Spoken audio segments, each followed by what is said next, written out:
Hey guys, tonight we're venturing into the shadowy alleyways and neon-lit rain puddles of 1970s London, a time when the only thing scarier than the fashion was the street pharmacy on every corner.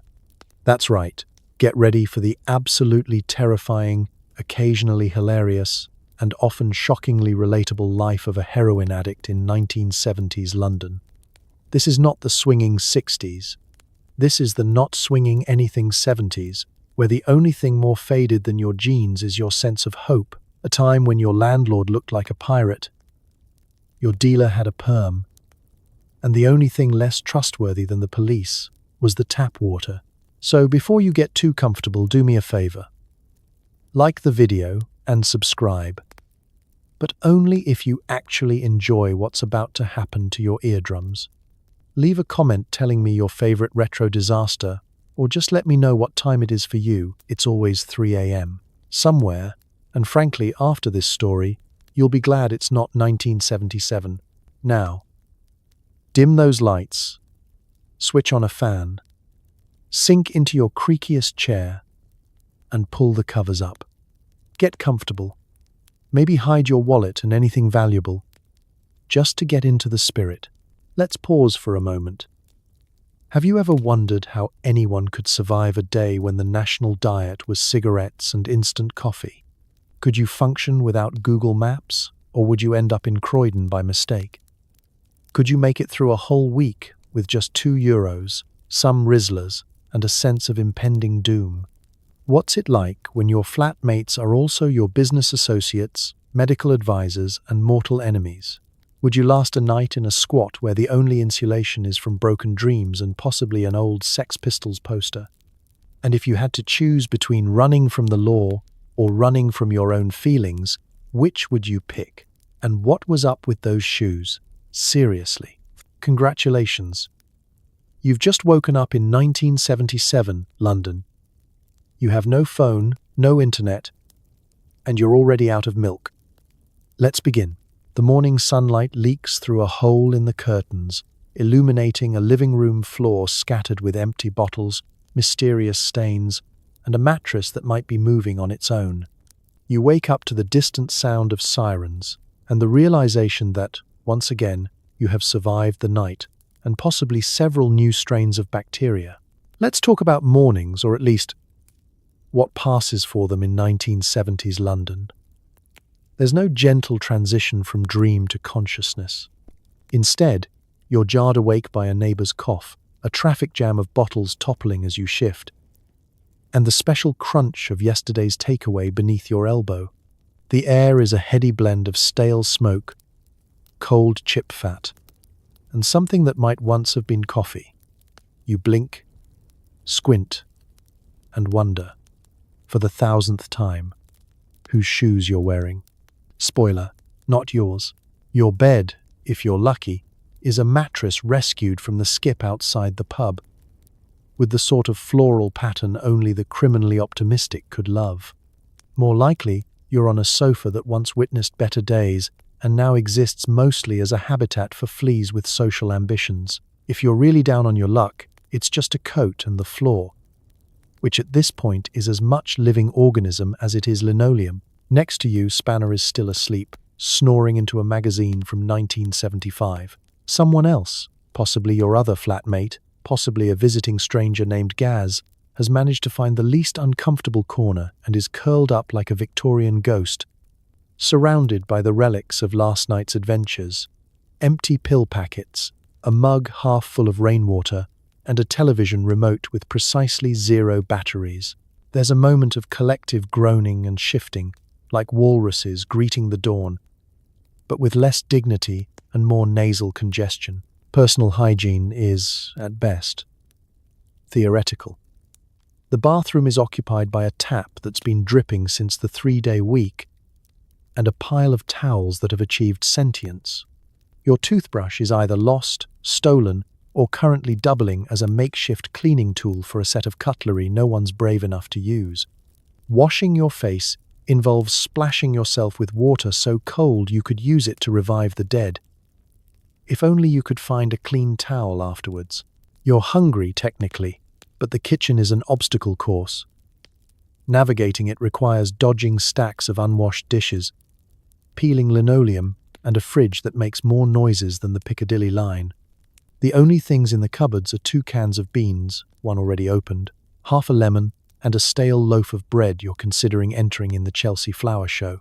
A breakfast of champions awaits. Cigarettes and instant coffee, if you can convince anyone to share. The only reliable clock in the flat is the sound of the city outside. Sirens, car horns, the rumble of a distant bin lorry. You check the window and notice the condensation has artistic ambitions, an accidental Jackson Pollock in grime and breath. Somewhere, the distant echo of someone yelling about the rent floats up, followed by the neighbor's radio blaring a tinny version of ABBA's Knowing Me, Knowing You. Just to remind you that time, unfortunately, is still passing. Getting up isn't so much a choice as a requirement. You're forced upright by the pressing need to use the bathroom, check your stash, or see if you still have enough money to buy breakfast, or failing that, another cup of Nescafé. There's a moment when you look at your reflection in the cracked mirror above the sink and see someone you almost recognize, only older, and somehow always slightly damp. This is the start of every day. A little victory, a minor miracle, and a running joke that you're still alive to complain about it. The real triumph isn't finding clean socks or even making it out the door. It's surviving, one morning at a time, in a world where the biggest luxury is sometimes just waking up at all. And if you manage to hold onto your shoes, your lighter, and a shred of hope, then you're already ahead of the game, at least until lunchtime. It's time for breakfast. Bad idea. The only things in your kitchen are an ashtray, a cracked mug, and a jar of Nescafé that's half cigarette butts, half hope. Your first meal of the day is a drag, a sip, and the knowledge that fiber is just a rumor. Let's talk about breakfast, that fabled meal where champions are made. In your particular corner of 1970s London, the only thing being made is a decision between instant coffee and just chewing on the filter. The cupboards offer a desolate landscape. An ancient tin of baked beans, already opened and growing something that would frighten the Ministry of Health. A single slice of white bread that's more blue than white, and a half-empty packet of sugar stuck together in one solid crystalline lump. This is not so much a meal as it is a negotiation with fate. You fumble for the kettle, an artifact from an era before ergonomic handles or safety features. There's always a question of whether it's going to boil or just hiss in protest, threatening to short out the flat. You fill it with water from the tap, a decision you instantly regret, given the mysterious color of the liquid and the faint but persistent scent of rust, and, inexplicably, pickles. But hydration is hydration, even if it tastes like disappointment. There's a ritual to breakfast in the squat. You search for a clean mug, but clean is a flexible concept. Most of the options in the cupboard feature more tea stains than actual ceramic. You settle on the cracked one, at least the chip is on the outside. And as a bonus, it makes you drink faster. Next comes the coffee. A heaping teaspoon of Nescafé. Granules as dry and lifeless as your sense of optimism. You pour in the hot water, watching as the freeze-dried grounds swirl into something resembling actual coffee. A bit of sugar for flavor, or, more accurately, texture. And if you're lucky, a splash of milk that is only 1 or 2 days past redemption. And now, the main event, cigarettes. You light up, inhaling with the kind of morning reverence usually reserved for prayer or meditation. The first drag burns away whatever sleep remains, replacing it with a kind of vibrating alertness that passes for being awake. The second drag is more contemplative. You think about things like vitamins, nutrition, and whether or not you'll ever taste actual fruit again. The third drag is for luck. For the modern listener, a breakfast like this probably sounds like a death wish wrapped in a nicotine-flavored hug. There's no Instagrammable avocado toast, no green smoothie, no comforting bowl of oats. It's just the basics. caffeine, nicotine, and the vague hope that somewhere, deep in your bloodstream, a stray vitamin is holding on for dear life. Still, this breakfast does have its own kind of community. The kitchen table, once white, now an impressionistic canvas of mug rings and burn marks, is a gathering place for you and your fellow survivors. No one talks much before caffeine. Conversation, when it does happen, is more of a communal groan or the occasional question about who finished off the last of the sugar and replaced it with a threatening note. You may not get calories, but you get comfort, or at least habit. Breakfast is less about fueling your body and more about performing a daily ritual, something to mark the transition from last night's chaos to today's uncertain adventure. It's also, quite frankly, a chance to stall. Maybe if you nurse this mug long enough, you'll figure out how to get money for lunch, or even just how to leave the flat without forgetting your shoes. There's something almost heroic about it. You survive, day after day, fueled by the bare minimum. In another era, you might have been lauded for your asceticism, your devotion to simple living. Here, it's just called being skint, but you've got your smoke, your caffeine, and a moment of peace before the day's anxieties return. And in a world where nothing is guaranteed, not food, not shelter, not even a second cup of coffee, a cigarette and a mug of instant is, in its own bizarre way, breakfast fit for a champion. Let's talk about your housemates. You share your space with two aspiring poets, a guy called Spanner, and a population of mice who pay more rent than you do. Privacy is a concept from the future. Everyone's secrets are out, literally, on the kitchen table. The first thing to understand is that a 1970s London squat isn't just a home, it's an ecosystem. It's a rotating cast of characters, each more idiosyncratic than the last, united only by a common allergy to authority and a total disregard for dusting. Your flatmates are not the Instagram-perfect roommates with matching mugs and coordinated calendars. They are the original found family, in the sense that no one remembers exactly who found whom or why. Let's meet the crew. First, there's Baz, who calls himself a poet but mostly writes lyrics for punk songs about the struggle. His last poem won a runner-up prize in the local zine, and by prize we mean a half-smoked joint and a coupon for 20 off lager. Baz is usually found in the corner, scribbling into a notebook while loudly declaring he's not interested in fame. Next is Ro, an artist of mixed media, meaning she glues crisp packets to cardboard and calls it a statement. Ro is mostly nocturnal, emerging from her nest of scarves around noon and vanishing again by dusk. She's allergic to mornings, dish soap, and, as far as anyone can tell, sleeves. Then there's Spanner. No one knows his real name. Some say it's Keith, others claim it's Dave. Spanner has been in the squat longer than the floorboards. He's the squat's unofficial maintenance man and official bad influence. If anything breaks, a chair, the back door, the piece, Spanner's there to fix it, usually with duct tape and pure optimism. His greatest achievement to date is turning a broken washing machine into a bookshelf. He's also the one most likely to return home at 4 a.m. with a traffic cone, a black eye, and a philosophical question about soup. The rest of the population comes and goes, semi-permanent girlfriends, passing drifters, second cousins, the occasional dog, nobodies, and an ever-growing army of mice who have made themselves at home in the walls. These mice are less a pest and more co-tenants, occasionally leaving thank you notes in the form of shredded Rizzler papers and missing crumbs. There's a standing joke that they'll soon take over the lease and have every right to. Privacy is, of course, a pipe dream.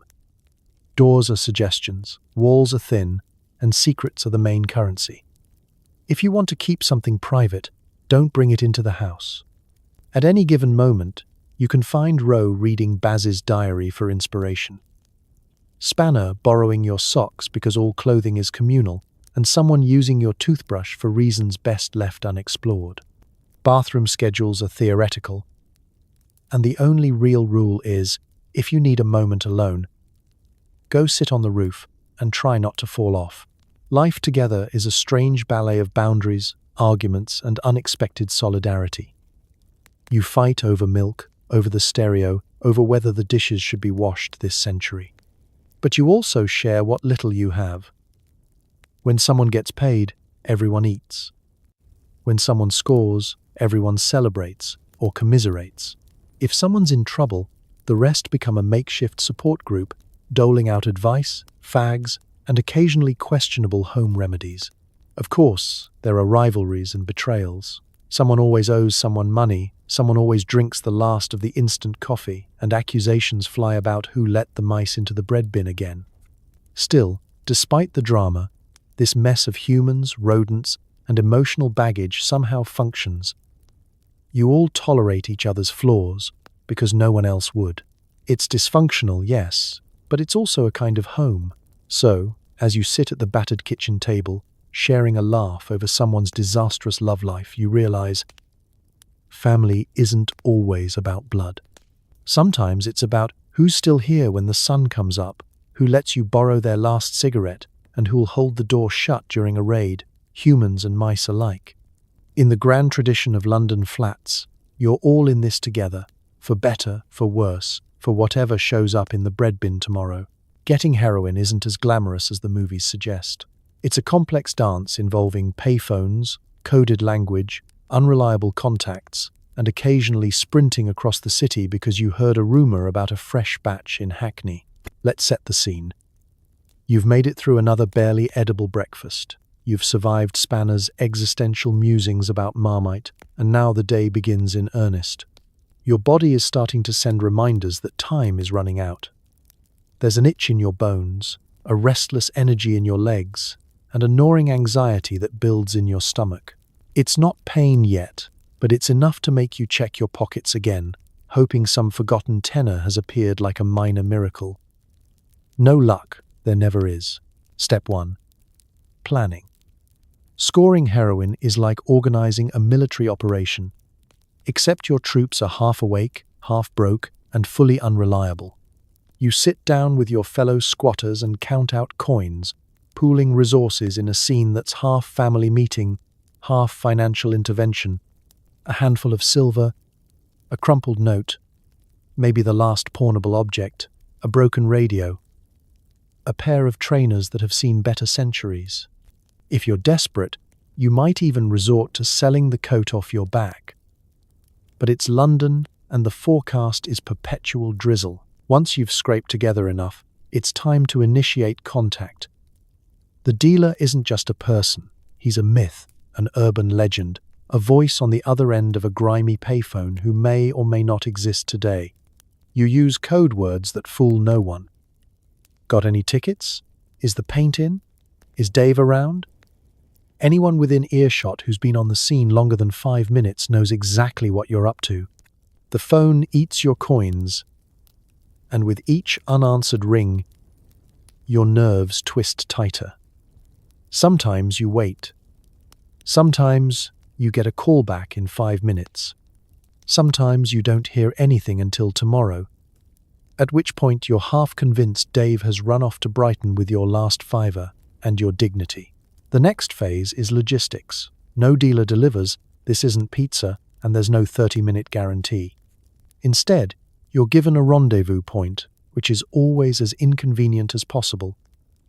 Under the third lamppost in an alley behind a disused bakery, or by the graffiti mural of a screaming pigeon, you layer up, stuff your money in your sock, and try to look casual as you make your way through streets humming with traffic and the ever-present drizzle.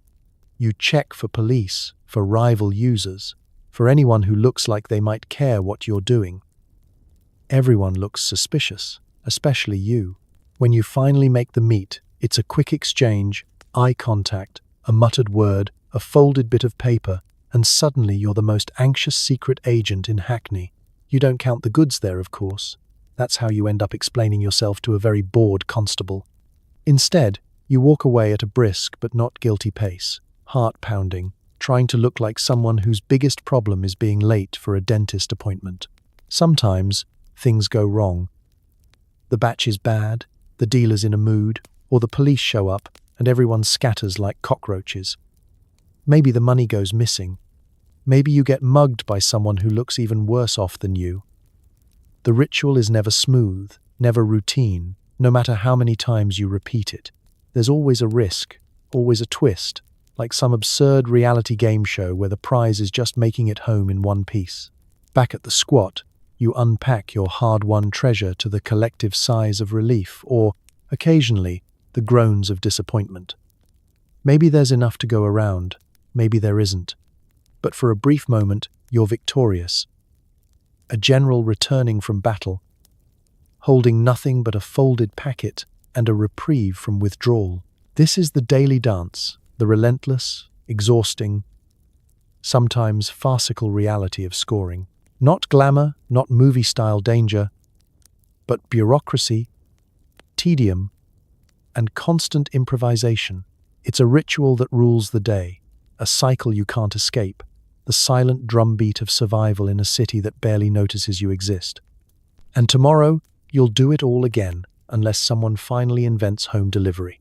Meet your local dealers, people with more aliases than actual teeth. Their business hours are whenever they feel like it, and their business cards are the scars on their knuckles. Each transaction is a masterclass in trust issues.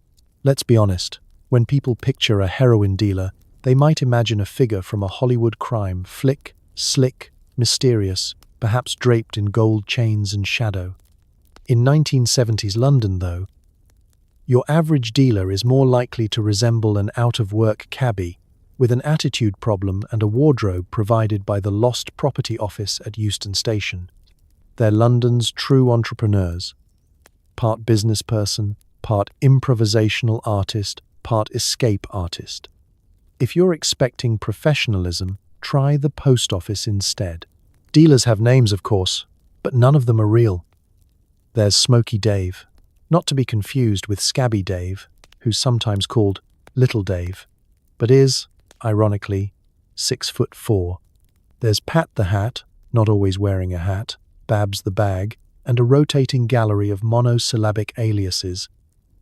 Stig, Knuckles, Red, and the inevitable Gaz. Their phone numbers are written on scraps of paper or memorized out of necessity because you wouldn't dare keep an address book in this line of business. If you do, best keep it somewhere creative. Inside an empty cereal box, or cleverly disguised as last month's gas bill. Their business strategy? Don't get caught. That's about it. Marketing is word of mouth and strategic loitering. Product launches happen at bus stops, in chip shop queues, or on park benches, always at odd hours, never with prior notice. There's no loyalty program, unless you count occasionally getting a free Rizzler with your purchase or a buy 9, get your 10th one slightly less dodgy. Customer retention is mainly about being the only option available within walking distance. Communication with a dealer is never straightforward. You call a payphone and hope someone answers, or you wander the high street, keeping an eye out for a figure with a particular limp or a jacket that hasn't been in fashion since the Suez Crisis. If you do manage to reach them, the conversation is a cryptic exchange of half-sentences, inside jokes, and vague time frames. Come round in a bit. What's a bit? Could be 5 minutes, could be Thursday. Negotiating with your dealer is an art. Sometimes you're short a quid or two, so you promise to make up the difference next time, assuming there is a next time, and you're not blacklisted for forgetting that one vital etiquette rule: never, ever say the word police in any context. If they like you, you might get a little extra. If they don't, you might get nothing. If you really mess up, you get a stare that suggests you should find a new hobby, like knitting or emigrating. There's a strange code of honor among dealers. Some refuse to sell to kids or pregnant women. Some pretend to have standards, like no business on Sundays, though this often vanishes the moment money is on the table. Most just want to get through the day with minimum hassle and maximum profit. Their lives are as precarious as yours, dodging not just the law, but rival dealers, aggrieved customers, and the existential terror of a dry spell. The location of a deal is its own special roulette. Sometimes it's the back room of a pub with wallpaper older than you are. Sometimes it's a public toilet, echoing with the sounds of modern despair. Occasionally, you're invited into the dealer's actual flat, but this is rare. And if it happens, you'll notice the doors have more locks than a prison, and the windows are nailed shut for the draft. Everything is transient, anxious, and constantly in motion, like a badly planned game of musical chairs where the loser goes to jail. Despite all this, there's a weird camaraderie, a mutual dependency. You trust your dealer, sort of. They trust you, less so. Money changes hands, packets are exchanged, and both parties go their separate ways, pretending this is all normal. And in a way, it is. This is just business after all, London style, unpredictable, improvisational, and always with the faint whiff of cigarette smoke and rain. So the next time you hear someone talking about the hustle, remember, the true entrepreneurs aren't in boardrooms or on Dragon's Den. They're the ones making a living one dodgy handshake at a time, rain or shine, armed with nothing but street smarts and a deep, abiding sense of plausible deniability. Welcome to commerce in 1970s London, where the only thing riskier than buying is trying to sell. Let's talk about money, or the lack of it. Your day is spent pawning, borrowing, negotiating, and occasionally discovering the real exchange rate for a barely used toaster in 1970s London. Every addict's morning begins with the same grim arithmetic. What have I got, and what will someone else give me for it? Spoiler, it's never as much as you hoped. The flat is a graveyard of battered possessions and broken promises, each one eyed with suspicion by your fellow squatters. Last week, you traded a second-hand lamp for enough to get you halfway through the day. This week, your choices are slimmer: a mismatched pair of shoes, an alarm clock that doesn't ring, and an antique hairdryer that might actually set fires. The art of scraping together cash is a full-time job, and it requires the kind of creative thinking you wish you'd applied in school. You try pawning something, but even the man behind the counter looks at you with a pity usually reserved for stray cats. He shakes his head at the toaster, laughs at the shoes, and finally, with a sigh, offers you just enough for a sandwich. Or, more realistically, a couple of bus fares and a stale sausage roll. You take it. Pride is a luxury for people who can afford to turn the heating on. Of course, pawning is just one of your many revenue streams. Borrowing is another. This isn't so much borrowing as it is a highly complex system of small-time, high-interest, interpersonal loans that no one ever really expects to be repaid. You go to Baz, who goes to Roe, who owes Spanner, who claims he's got a line on someone who can get you a tenner by Thursday if you're willing to part with your last record player needle and a smile. Sometimes, the money actually materializes, handed over in crumpled notes and shrapnel coins, with the unspoken understanding that next week, it's your turn to help out. The real currency here isn't cash, but the ability to look just desperate enough to be convincing but not so desperate that people start avoiding you altogether. If borrowing fails, and it often does, it's time to negotiate. You find yourself bargaining with everyone, from your flatmates, "I'll wash up for a week if you spot me a fiver," to the local off-license, "How about 2 cans of lager and a promise not to loiter outside your shop again?" Sometimes you even try your luck on the street, busking with a battered guitar you can barely play, or offering to mind parked cars for tips. Translation: you look menacing enough to keep other would-be minders away. There's a certain hustle to it, a constant balancing act between charm and desperation. When you really hit rock bottom, you resort to selling things you don't strictly own. Maybe it's a set of encyclopedias left behind by the previous tenant, or that suitcase of mismatched cutlery someone found in a skip. London in the 1970s is full of open-air markets where anything goes, as long as you can make it sound like a bargain. Vintage is a word that gets thrown around a lot. So is rare, collectible, and, in extreme cases, possibly haunted. Of course, the real test of your skills is in knowing when to give up. Sometimes, you just don't have it. The shops are closed, the flatmates are tapped out, and even the local mice are refusing to lend you anything. On those days, you walk and walk. You wander the city in search of luck, staring into the windows of pawn shops, checking payphones for forgotten change, even scanning the gutters for dropped coins. The long walk is a meditation, a penance, and an exercise in hope. Every busker, every beggar, every desperate shuffle past a sandwich shop window is a reminder that poverty in London has its own rhythm, a drumbeat that keeps time with your stomach. Still, you survive. You make it through the day, through another round of creative accounting and moral gymnastics. Maybe you end up with just enough to buy what you need. Maybe you don't. But the hustle never stops, and neither do you. The city keeps moving, and so do you.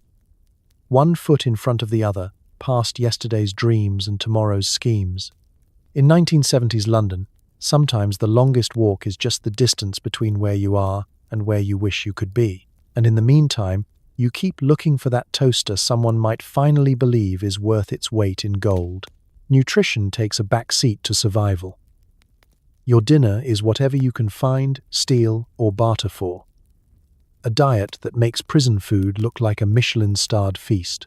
Let's take a moment to appreciate the fine art of eating when your weekly food budget is whatever spare change you've scraped from behind the sofa, subtracted by whatever you owe Baz for last night's takeaway. Meals are less a planned event and more of an ongoing scavenger hunt.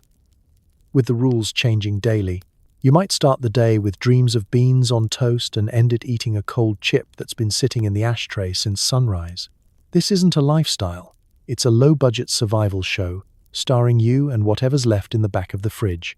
Open your kitchen cupboards, and you'll be greeted by a tragic still life.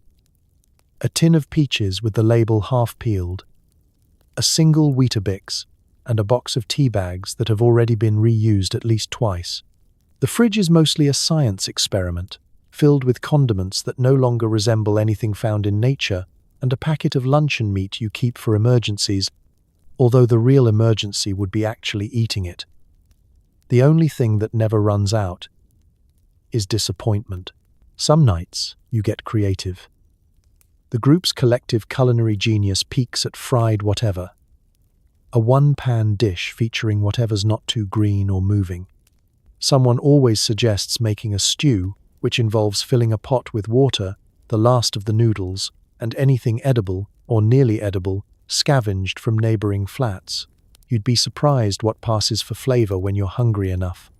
A splash of brown sauce, a crumbling stock cube from 1962, and a stray olive someone swears was fresh last week. It's all going in the pot. There are no food critics here, just survivors. More often than not, your meals are dictated by what you can acquire. Maybe you've sweet-talked the chip shop owner into handing over a paper cone of leftover chips at closing time. Or maybe you've bartered an unopened bottle of cheap aftershave for a Cornish pasty from the corner shop.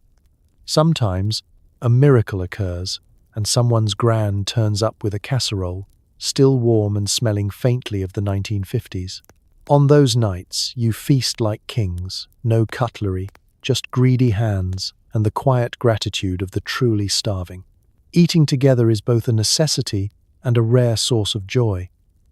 There's a kind of camaraderie in shared suffering, especially when the meal is questionable, and the table conversation even more so. You compare notes on the best skips to dive for expired groceries, or who's got the best scam for free soup at the Mission. You tell stories, some true, some wishful thinking, about the legendary night Baz scored a full roast chicken and shared it with the whole flat, bones and all. No one mentions that he spent the next day ill, but that's just a risk you accept. On the rare occasion you have actual money, you debate how to spend it. Do you go big on a single hot meal, or stretch it out on bread, margarine, and enough tea bags to last the week? There's always one person who suggests buying something green for health. And everyone laughs, because the only green thing you're likely to see is the mold on the bread. Vitamins are a distant dream, a legend from another world where people eat breakfast cereal and have opinions about kale. Yet, for all its misery, there's something weirdly satisfying about the nightly ritual of piecing together a meal from nothing. You learn to savor the small victories. A free biscuit, a forgotten tin of soup, the rare sight of fresh fruit. In a world where hunger is a constant, you celebrate every crumb, every hot cup of tea, and every meal shared. No matter how strange, and when all else fails, there's always the chip shop, a beacon in the greasy darkness, open late and judgment-free. So you eat, laugh, and live to scavenge another day, fueled by hope, desperation, and whatever you can stomach. It's time for the main event. You and your friends gather around the sacred spoon, performing a ritual that involves questionable hygiene, shaky hands, and a prayer that the veins cooperate. There's a reason no one here is pre-med. Let's talk about the part of the day that's equal parts desperation, ceremony, and blind optimism. If breakfast is chaos and lunch is improvisation, this is the moment everything funnels toward, the so-called medicine you and your friends prepare with the solemnity of monks and the hygiene standards of raccoons in a bin. Even the air shifts. The room, noisy moments before with arguments about money, chips, and who stole whose lighter, now quiets in a hush of grim focus. First comes the setup, a process that would horrify any functioning adult. Someone clears a patch of table space by sweeping aside ash, coins, and yesterday's chipped mugs. The spoon, your holy grail and also the dirtiest object in the flat, is selected with reverence. If you're lucky, it's only slightly bent. If you're unlucky, it's already hosting a family of questionable bacteria. In any other context, something this grimy would be thrown away. But here, in the dim and humid glow of the squat kitchen, it's a lifeline. Next comes the mixing. A tiny packet is opened like it's fine saffron rather than whatever dubious powder your dealer insisted was proper stuff this time. Swear on me, mum. Someone drips water from a tap that smells faintly of bleach and lead, and the mixture begins to dissolve. The spoon is held over a lighter that barely sparks, forcing everyone into a group activity that looks like a séance devoted entirely to fire safety violations. The liquid darkens, simmers, swirls. You watch it bubble like a miniature witch's brew. Except witches probably sterilized their equipment. Now it's time for the filter, which always comes from one of three places: a cigarette, the corner of someone's shirt, or the fluff caught in your pocket. Real medical professionals would faint at this point. Even hobbyists would weep. But necessity overrules common sense, and someone, usually Spanner, declares it good enough. The filter is dunked, the syringe is drawn, and you pray silently, not to a god, but to science, physics, or the structural integrity of your last functioning vein. Finding a vein is its own small odyssey. Your arms look like a tube map drawn by someone with a grudge. You prod, tap, curse, and squint. Someone offers unsolicited advice. Someone else makes it worse. The room shifts between frustration and cheerleading, as if this were some kind of sporting event. When the needle finally hits the right spot, there's a moment of victory, a tiny, exhausted cheer that sounds more like a dying radiator than human joy. Of course, not everything goes smoothly. Sometimes the syringe clogs, sometimes the mixture's too thick. Sometimes a hand slips and you jab yourself like you're trying to deflate a balloon. Occasionally, someone misses completely and ends up with a painful lump under the skin. A reminder that your medical training consists entirely of trial and error, with emphasis on the error. These are the glamorous moments Hollywood forgets. There's also the matter of hygiene, more of a rumor than a practice. You wipe the needle with your shirt.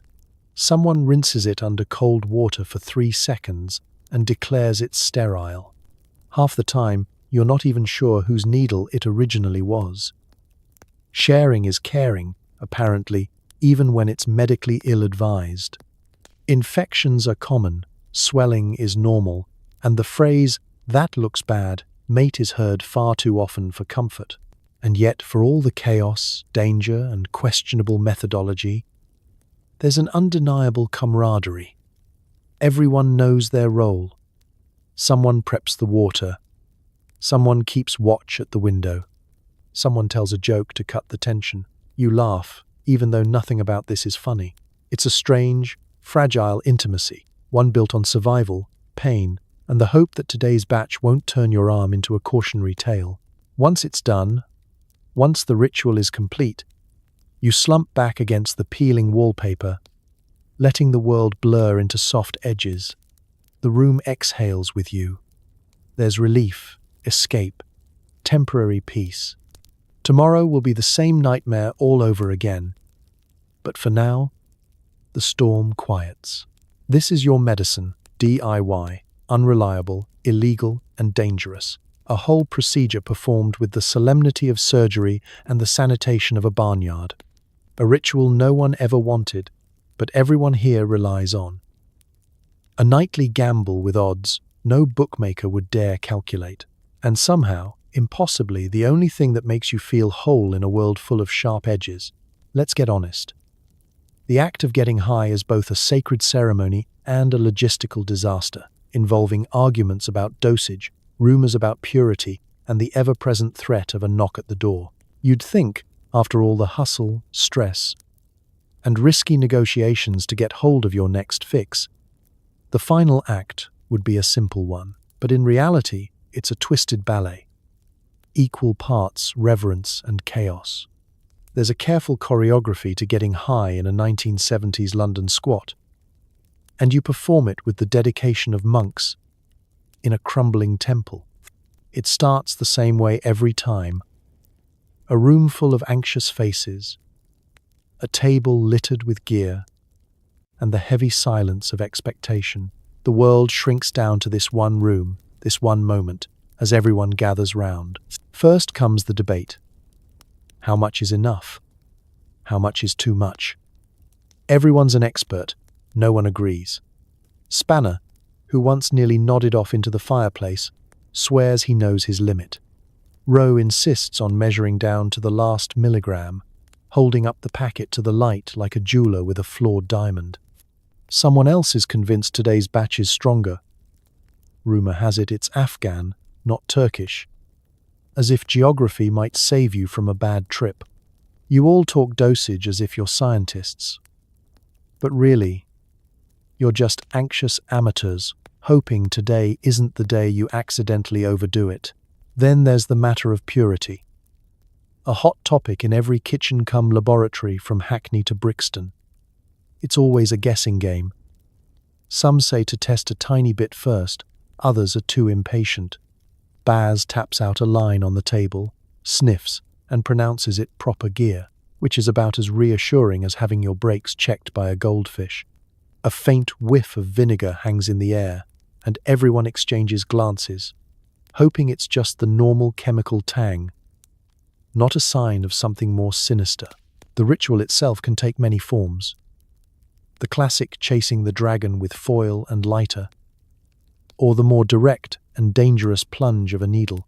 If you're chasing, it means folding a strip of tinfoil, delicately heating the brown powder, and inhaling the wispy trails of smoke as they curl and dance along the shiny metal.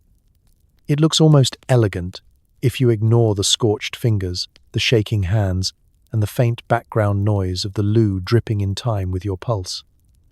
If it's needles, the room gets even quieter.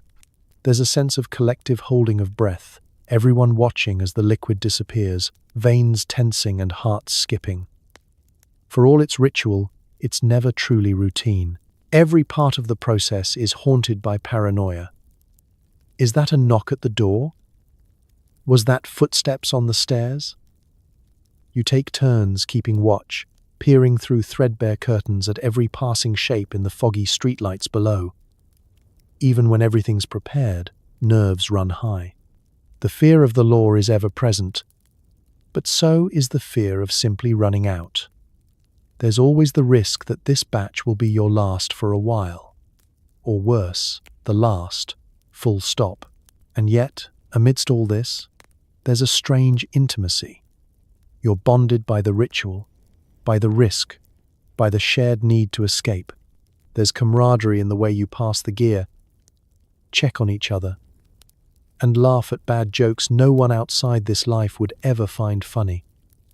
You swap horror stories and urban legends, tales of that one bloke in Camden who saw God, or the infamous Bad Batch of '73. The air is thick with smoke and nostalgia for a time that never really existed. Finally, as the drug takes hold, the world falls away. Voices fade, worries evaporate, and you drift, light, warm, and untouchable.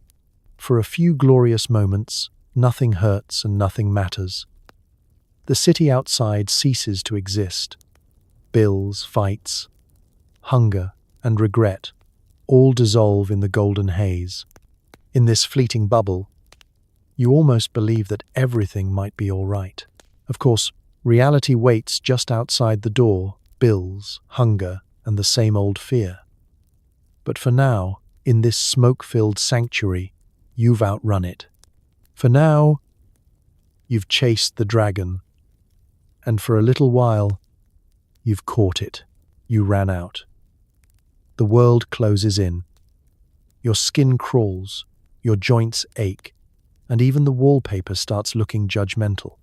Every sound is too loud, every minute too long, and somehow you're still expected to function.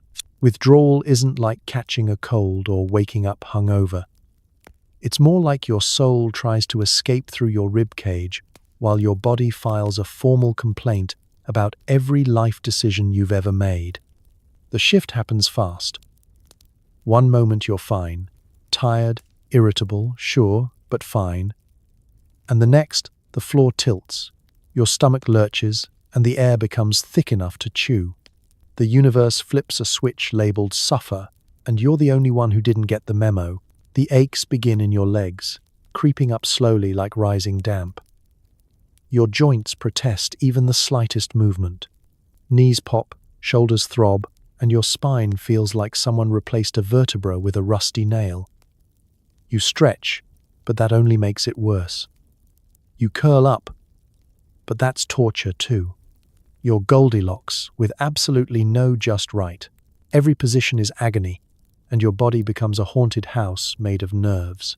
Then your skin gets involved. It prickles, burns, shivers, and crawls all at once. You scratch until you're sore, rub your arms like you're trying to polish them, and pull at the fabric of your shirt because it suddenly feels like sandpaper dipped in guilt. Even the air brushing your skin feels aggressive, like a tiny, invisible army with something to prove. Your scalp itches, your eyelids itch. Places you didn't know could itch. You become an orchestra of discomfort, playing every wrong note. Your stomach joins the party next. Hunger and nausea take turns assaulting you in 5-minute intervals. One moment you want to eat everything, the next you can't even look at the chip wrapper on the floor without gagging. You try sipping water, but it sloshes uncomfortably inside you like you swallowed a bag of angry fish. Food becomes theoretical, nourishment a myth. You're lucky if you keep down a cracker. Then the sweating starts. Cold sweats, hot sweats, confusing sweats that leave you wondering if you've been dipped in soup. Your hair sticks to your forehead, your clothes cling to you like you owe them money, and every breeze feels like punishment. You try wiping your face, but the towel smells weird, and suddenly the smell alone is a personal betrayal. Emotionally, you're a swirling mess.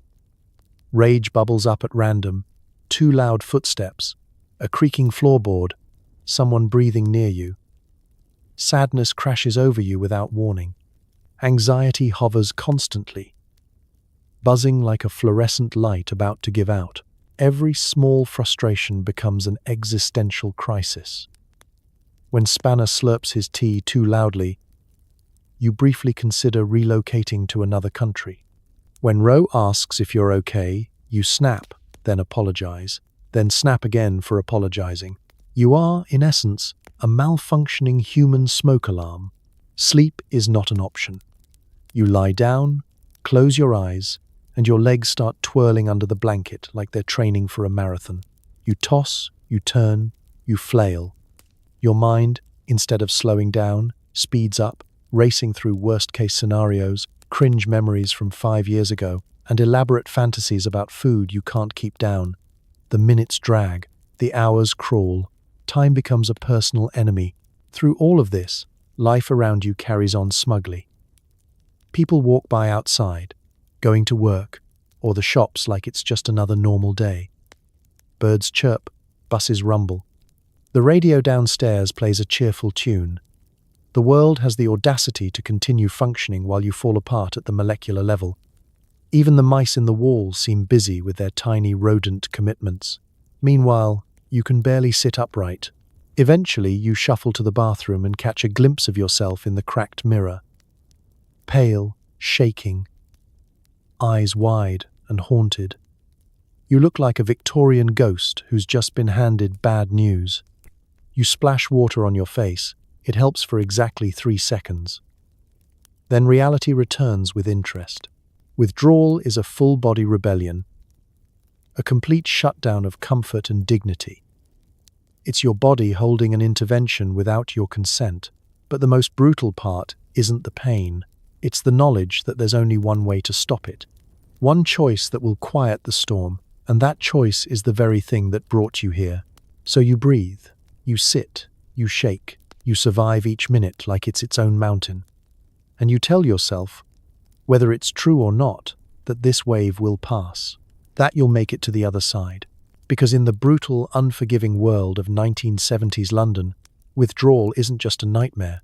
It's the toll booth between today and whatever comes next. Being a heroin addict means knowing every escape route. Police raids are less Miami Vice and more Wimbledon-level tennis match, complete with running commentary and the occasional dive out a window. Let's make something clear. In 1970s London, the police aren't the friendly neighborhood bobbies who help old ladies across the street. They're overworked, underfunded, suspicious of anyone under 30, and deeply committed to the belief that anyone with long hair is definitely hiding something. If you happen to be a heroin addict living in a squat with questionable insulation and even more questionable neighbors, the police aren't just a presence, they're a looming inevitability. Your relationship with the law is a complicated waltz, choreographed by adrenaline and pure survival instinct. You know the sound of their boots on the stairwell. You can distinguish a casual knock from an official one. You have an internal radar that twitches every time a police car drives within 10 miles of your postcode. It's not paranoia if they actually do raid your building every other week. Here's how a typical police encounter unfolds. It's late, you're half asleep on the sofa, Spanner's snoring like an asthmatic walrus, and suddenly, bang, bang, bang. 3 knocks. Always 3. Like they're announcing the arrival of doom. Everyone in the flat freezes. Not the normal kind of freeze. No, this is a synchronized, full-body shutdown. Even the mice halt mid-scurry.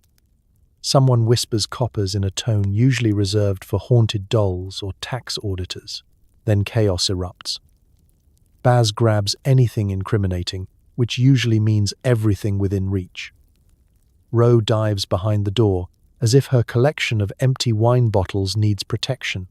Spanner, for reasons unknown, always heads to the roof, convinced he can talk his way out of trouble by shouting down from the chimney like some kind of deranged urban Santa Claus. You, meanwhile, go into escape mode. You've memorized every crack in the floorboards, every creaking step, every loose window latch. If you had applied this level of commitment to your actual education, you might have gone to medical school instead of learning how to wedge yourself under a broken wardrobe at high speed. You consider the window. It's 2 stories up. But the bins are soft enough, probably. You've jumped into worse. The policemen shout through the door, your names, the wrong names, demands to open up, vague threats, and occasionally a weary sigh from the officer who's had to deal with you 3 times this month. Their torches beam through cracks in the wood, slicing the darkness with a fluorescent blue you've grown to hate. And the whole time, your heart beats loudly enough to qualify as percussion in a punk band. If the door finally bursts open, the scene inside is always the same. 4 officers, 2 holding torches, 1 taking notes, 1 already regretting becoming a constable. They rifle through cupboard doors, open drawers that haven't worked since the late 60s, and poke suspiciously at your dinner leftovers. They ask questions you answer in shrugs, grunts, and vague statements like, "That's not mine, I've never seen that before, and we're just having a quiet night in, officer." Nobody believes it, not even you. And yet, bizarrely, there's a kind of routine to it. The police know you're small fish. You know they're just ticking boxes. They confiscate things, issue stern warnings, threaten arrest, and occasionally haul someone off. Usually whoever didn't run fast enough. Some days they skip the arrests entirely because they simply don't have the paperwork stamina. But don't be fooled. The law is not on your side. Not legally, not morally, not practically. You're a problem on their list, a nuisance on the street, a statistic in their reports. And in 1970s Britain, when heroin is quickly becoming a national crisis, the patience of the authorities wears thin faster than your last good vein. Yet you survive, weaving between the cracks of the system. You learn which officers are lenient, which ones aren't, which routes through alleyways lead to safety, and which ones lead to certain arrest. You become an amateur strategist, a half-hearted fugitive, a reluctant expert in domestic evasion. It's not glamorous, it's not thrilling, it's exhausting. Every day is a balancing act. Avoid the law, avoid suspicion. Avoid running through the streets in your socks, because Spanner mistook a Jehovah's Witness for a detective. Again, this is the reality. Not a high-speed chase with cool music and cinematic lighting, but a constant low-level dread, accompanied by the faint smell of damp laundry. And still, somehow, tomorrow you'll wake up and do it all over again, listening for boots, memorizing shadows, and praying the next knock isn't for you. You've ended up in A&E again. The nurses are tired, the doctors are skeptical, and everyone assumes you're there for the good stuff. Medical care is a mix of bureaucratic confusion and tea breaks. Let's be clear, hospitals in 1970s London are not the bright, shiny temples of modern medicine. They're more like bustling bus stations, but with fewer seats and more existential dread. The walls are painted a sort of green that exists nowhere in nature and somehow manages to make you look even paler than you feel. The lighting is fluorescent but dim. The seats are hard plastic, designed to discourage loitering or, presumably, recovery. When you walk, or are dragged, through the sliding doors of accident and emergency, there's a predictable routine. A bored-looking receptionist waves a clipboard at you and asks for your details. You give them the name that won't trigger any outstanding warrants. They write it down without making eye contact. You get a number, just a number, no sense of humanity here, and are told to take a seat. The wait begins. It's never short. Sometimes it's measured in hours, sometimes in calendar months. There's a rumor that one bloke's been here since 1969. You're not alone. The waiting room is a gallery of British misery. A pensioner with a twisted ankle, a teenager who tried to do a trick on his bike, a builder with 3 fingers and an optimistic towel, and you, with your pallor, shivers, and that all-too-familiar look of someone hoping for relief that isn't just a cup of NHS tea. If you're lucky, you'll be offered tea. If you're unlucky, it'll be cold and taste faintly of bandages. You can feel the suspicion when your name, or someone else's name, is finally called. The triage nurse sizes you up before you even sit down. She's seen everything. She knows why you're here. "So, what seems to be the problem?" she asks, in a tone that implies she already knows you're going to lie. You try honesty. "I'm withdrawing. I think I've got an infection." And also, my leg might be falling off. She nods, writes something on your chart, and offers a tight smile that could mean sympathy or just a strong desire to be somewhere else. Then you meet the doctor. In the 1970s, most junior doctors look like they haven't slept since Harold Wilson's first term. The questions are quick and sharp. When did you last use? Do you know what was in it? Any allergies? The skepticism is palpable. You're not the first, and you won't be the last. Sometimes you'll get a lecture about your lifestyle choices. Sometimes, if you're really lucky, you'll get a doctor who remembers what empathy is and will patch you up without making you feel like you're personally responsible for the decline of Western civilization. Treatment itself is always a gamble. Maybe they'll actually clean your wound. Maybe you'll get a prescription for antibiotics. Though don't count on getting anything stronger than paracetamol unless you're actively missing a limb. There's always a quiet negotiation about pain relief.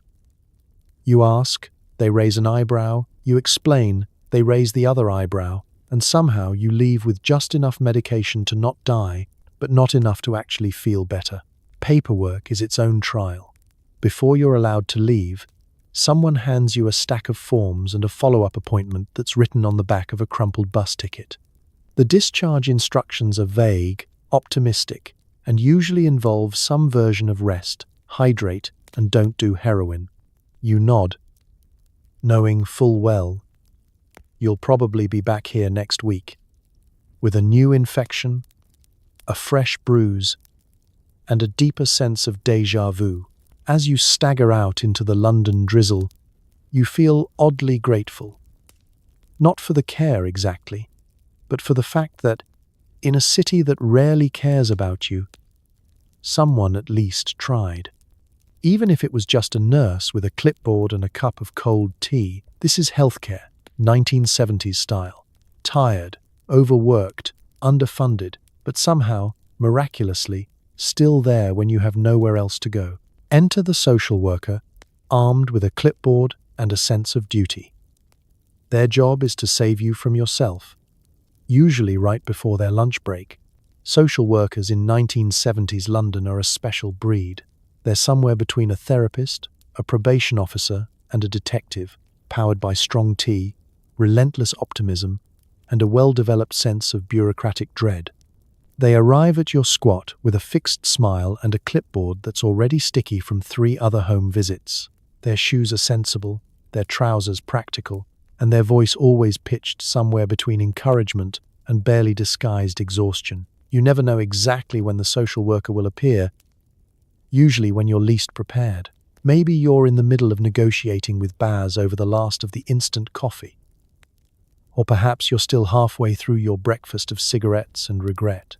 There's a knock at the door, polite but determined, and suddenly the room is filled with the faint aroma of government-issued hand sanitizer and mild disapproval. The mice scatter. Even Spanner sits up a little straighter. Introductions are unnecessary at this point. They know your name, your history, your GP, your favorite excuse, and the exact number of times you've promised to get clean. Their notes are detailed. Client presents as anxious, disheveled, evasive, claims to have lost appointment card to cat. You never had a cat, but at this point, who's counting? The meeting unfolds in a series of well-practiced questions. How are you feeling today? Are you safe? When did you last eat? Are you still using? The questions are designed to sound open-ended, but both of you know there are only a few possible answers, and none of them will change anything. You respond with shrugs, vague promises, and a joke or two to lighten the mood. They nod, take notes, and remind you about resources and opportunities, a methadone program, a housing list, a leaflet printed on paper so thin it nearly dissolves in your hand. Sympathy is measured in minutes. You can see them checking the clock, planning their escape route to the next client. It's not that they don't care. They do, at least they started out that way. But the city has a way of wearing people down, and every optimistic graduate eventually learns the art of self-preservation. Never get too attached, always have an exit strategy. and never, under any circumstances, sit directly on the sofa. Their questions veer gently toward progress. Have you thought about rehab? Yes. Are you ready for a change? Maybe. Can you commit to attending next week's appointment? Depends. What time? They ask about family, about friends, about future plans. You answer with a mixture of hope and sarcasm, all the while wondering if this will be the week they finally stop coming back. They offer practical help, sometimes. Maybe a voucher for groceries, a call to the council about your housing status, or the name of a doctor who specializes in addiction. Sometimes they bring clean needles or tips on where to find a meal that doesn't come out of a tin. It's not glamorous work. It's not even especially effective most of the time. But it's a lifeline, however frayed. As the visit winds down, there's a final exchange, a handshake or a pat on the shoulder. A see you soon that's more hope than promise. The door closes. They disappear, swallowed by the endless maze of estates and corridors, heading off to the next soul on their list. You're left with the faint feeling of having been seen, even if just for a moment, even if only as a file in a metal cabinet. The social worker will be back, maybe next week, maybe next month. They'll bring the same clipboard, the same optimism, the same warnings about the dangers of your lifestyle. You'll answer the same questions, tell the same lies, and share the same small laughs over the absurdity of it all. In a world that rarely has time for people like you, the social worker keeps turning up, sympathy on a schedule, kindness measured out in 15-minute increments, just enough to remind you that occasionally someone still cares, even if it's right before their lunch break. You've tried everything: acupuncture, hypnosis, herbal teas, and that one guy in Soho who promised instant healing for €5 and a packet of crisps. None of it works, but it's something to do between doses. When your entire existence revolves around the next score, even the most outlandish cures start to look appealing. Desperation is the world's best salesman. Maybe it's because the official routes, NHS clinics, council programs, social workers with their clipboards haven't quite worked out. Or maybe it's the way your mate swears his cousin's ex got clean overnight thanks to a mysterious route imported from somewhere that sounds suspiciously fictional. Either way, you're willing to try anything, at least once. Acupuncture is usually the first stop. You shuffle into a tiny room above a kebab shop, smelling faintly of sesame oil and overcooked chips. The practitioner, a man who insists on being called Dr. Wu but can't spell acupuncture, asks you to relax while he sticks needles in places you didn't know existed. The result is rarely spiritual enlightenment. Mostly, you end up with itchy skin and a vague sense of having been mildly assaulted by a hedgehog. Still, it kills an hour and gives you a new story to tell Spanner. Then there's hypnosis. You lie back in a dusty armchair while a bearded man with a medallion tries to lull you into a trance. He speaks slowly, waves a watch in front of your eyes, and assures you that, with a bit of positive thinking, your cravings will vanish. If only willpower could be bought for the price of a second-hand sofa. You come to with your pockets lighter and your cravings exactly where you left them, plus a sudden urge to buy more medallions. Herbal teas and folk remedies make regular appearances. Someone always claims to know the perfect combination of roots, barks, and mystery leaves that will flush out your system.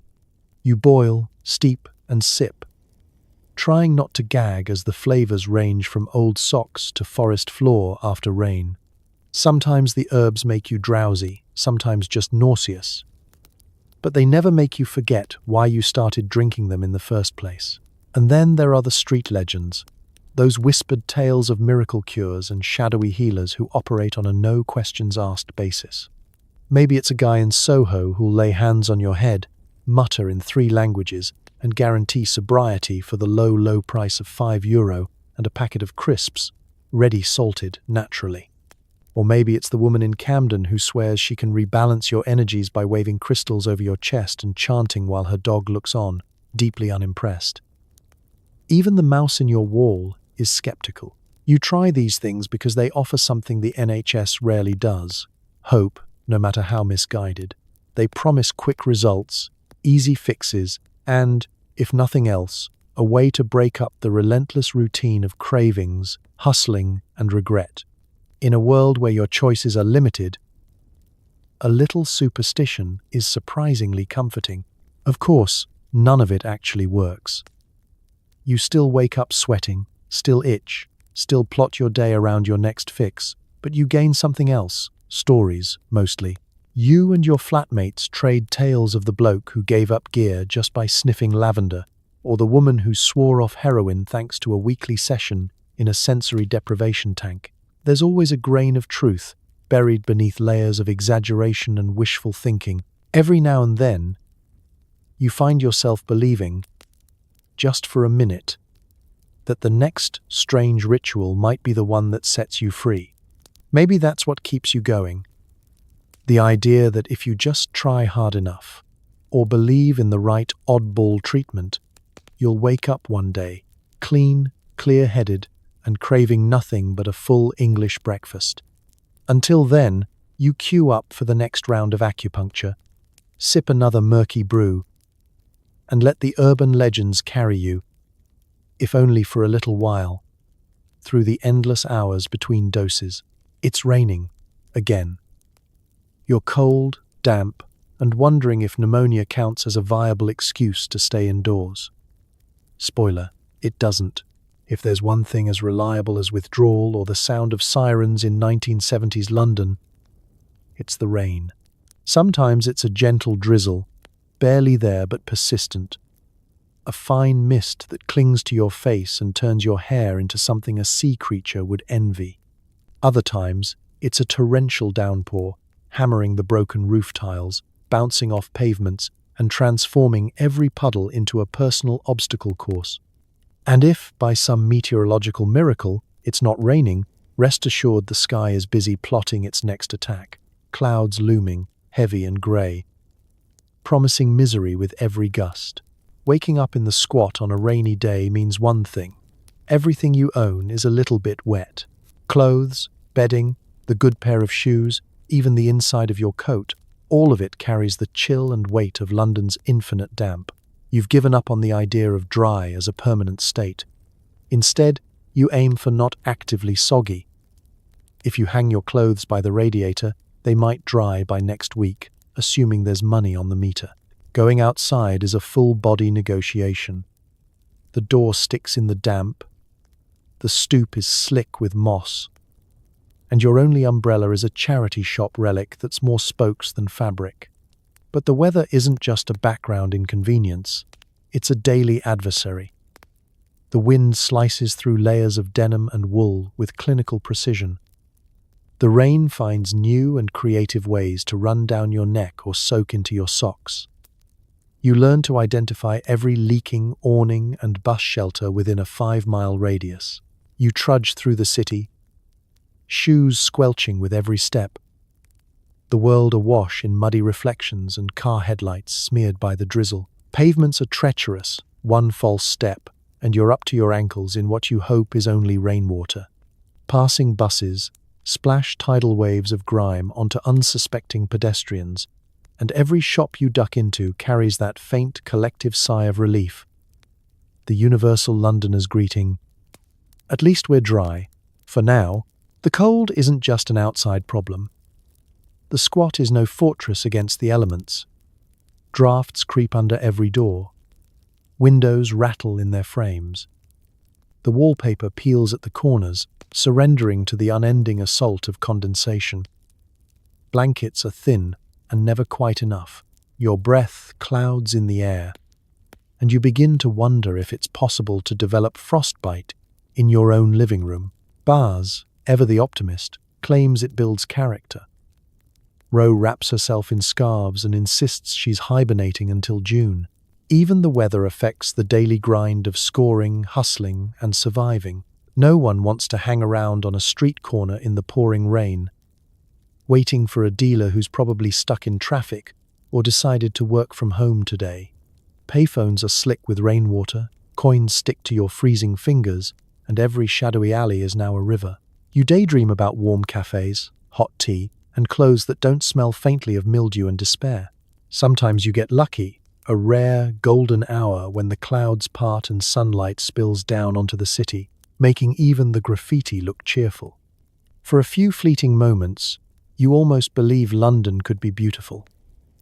But the sky quickly remembers its mission and the drizzle returns, restoring the world to its soggy status quo. But, as much as you complain, you adapt.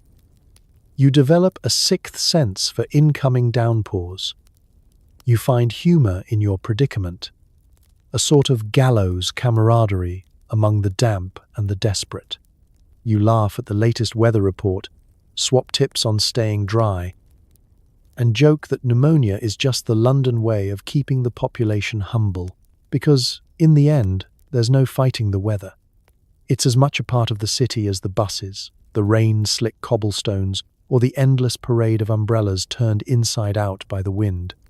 All you can do is pull your coat tighter, curse under your breath, and keep going. In London, even the sky's against you, but you're still here, trudging through the rain, one wet foot in front of the other. Your wardrobe is an anthology of thrift shop finds, patched jeans, and questionable jumpers.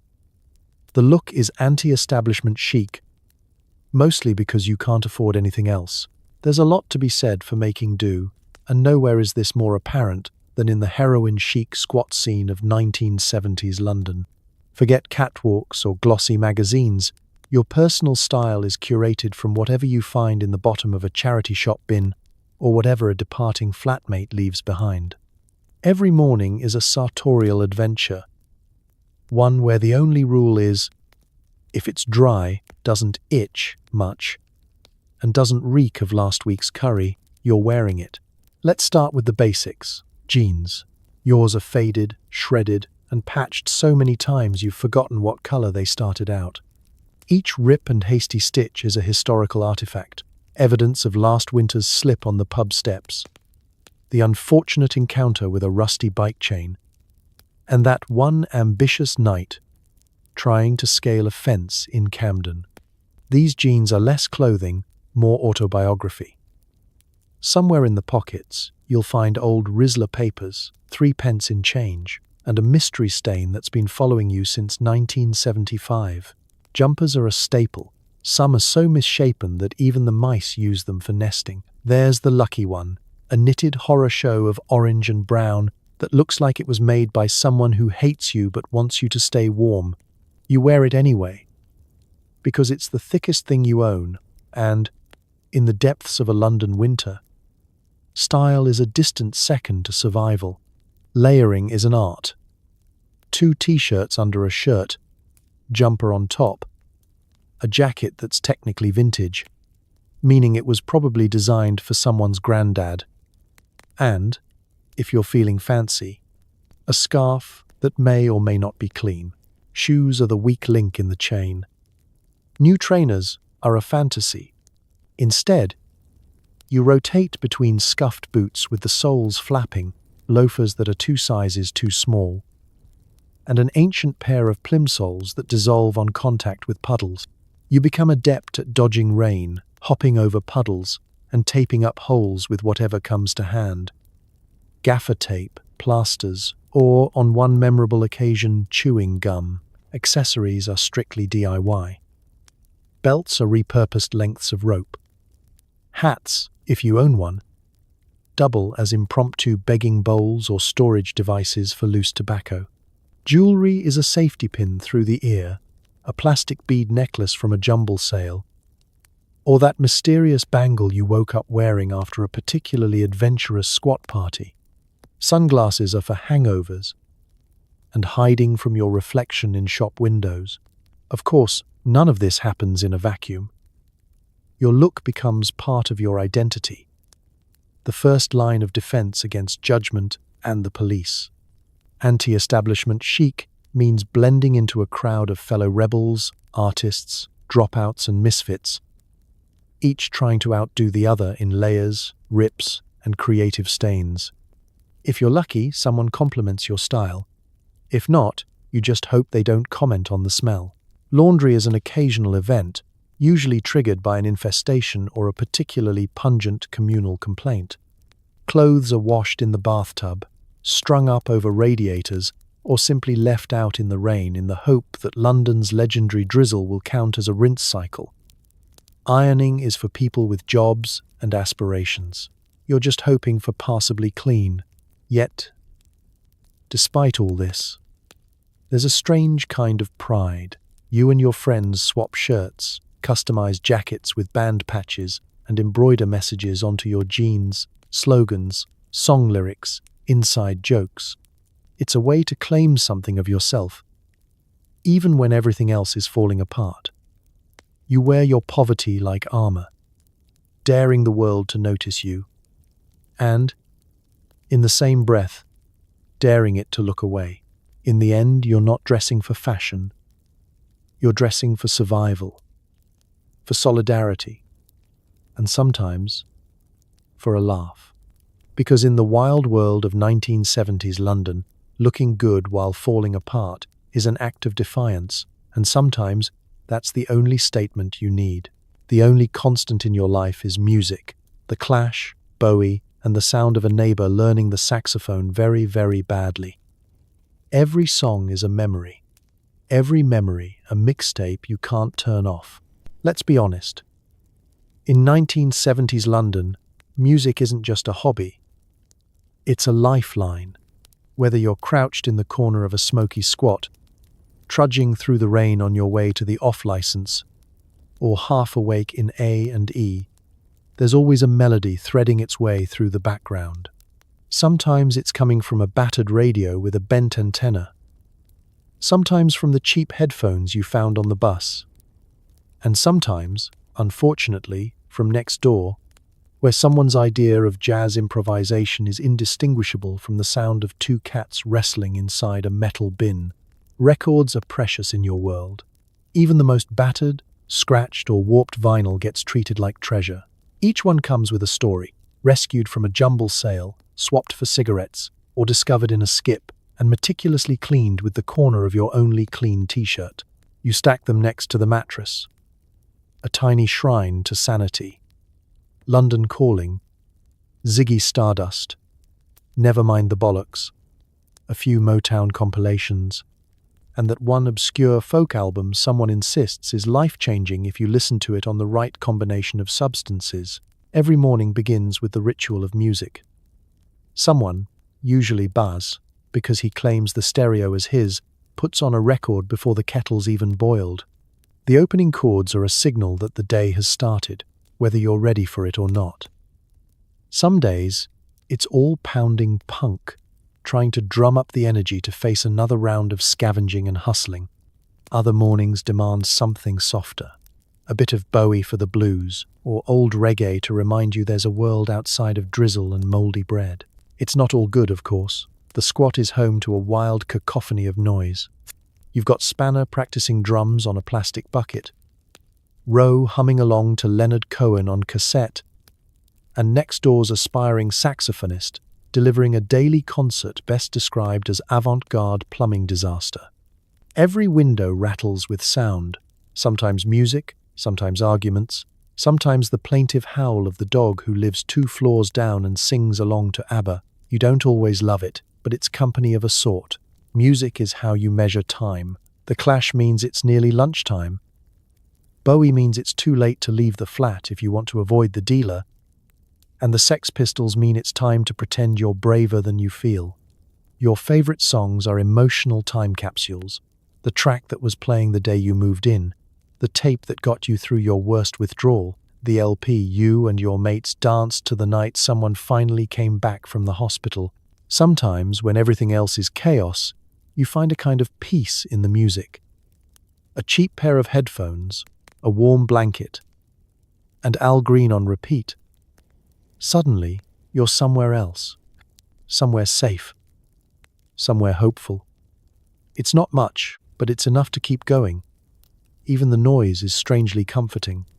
The clatter of feet in the hallway, the constant low hum of traffic, the thud of bass from the youth club on the corner, they remind you you're not alone.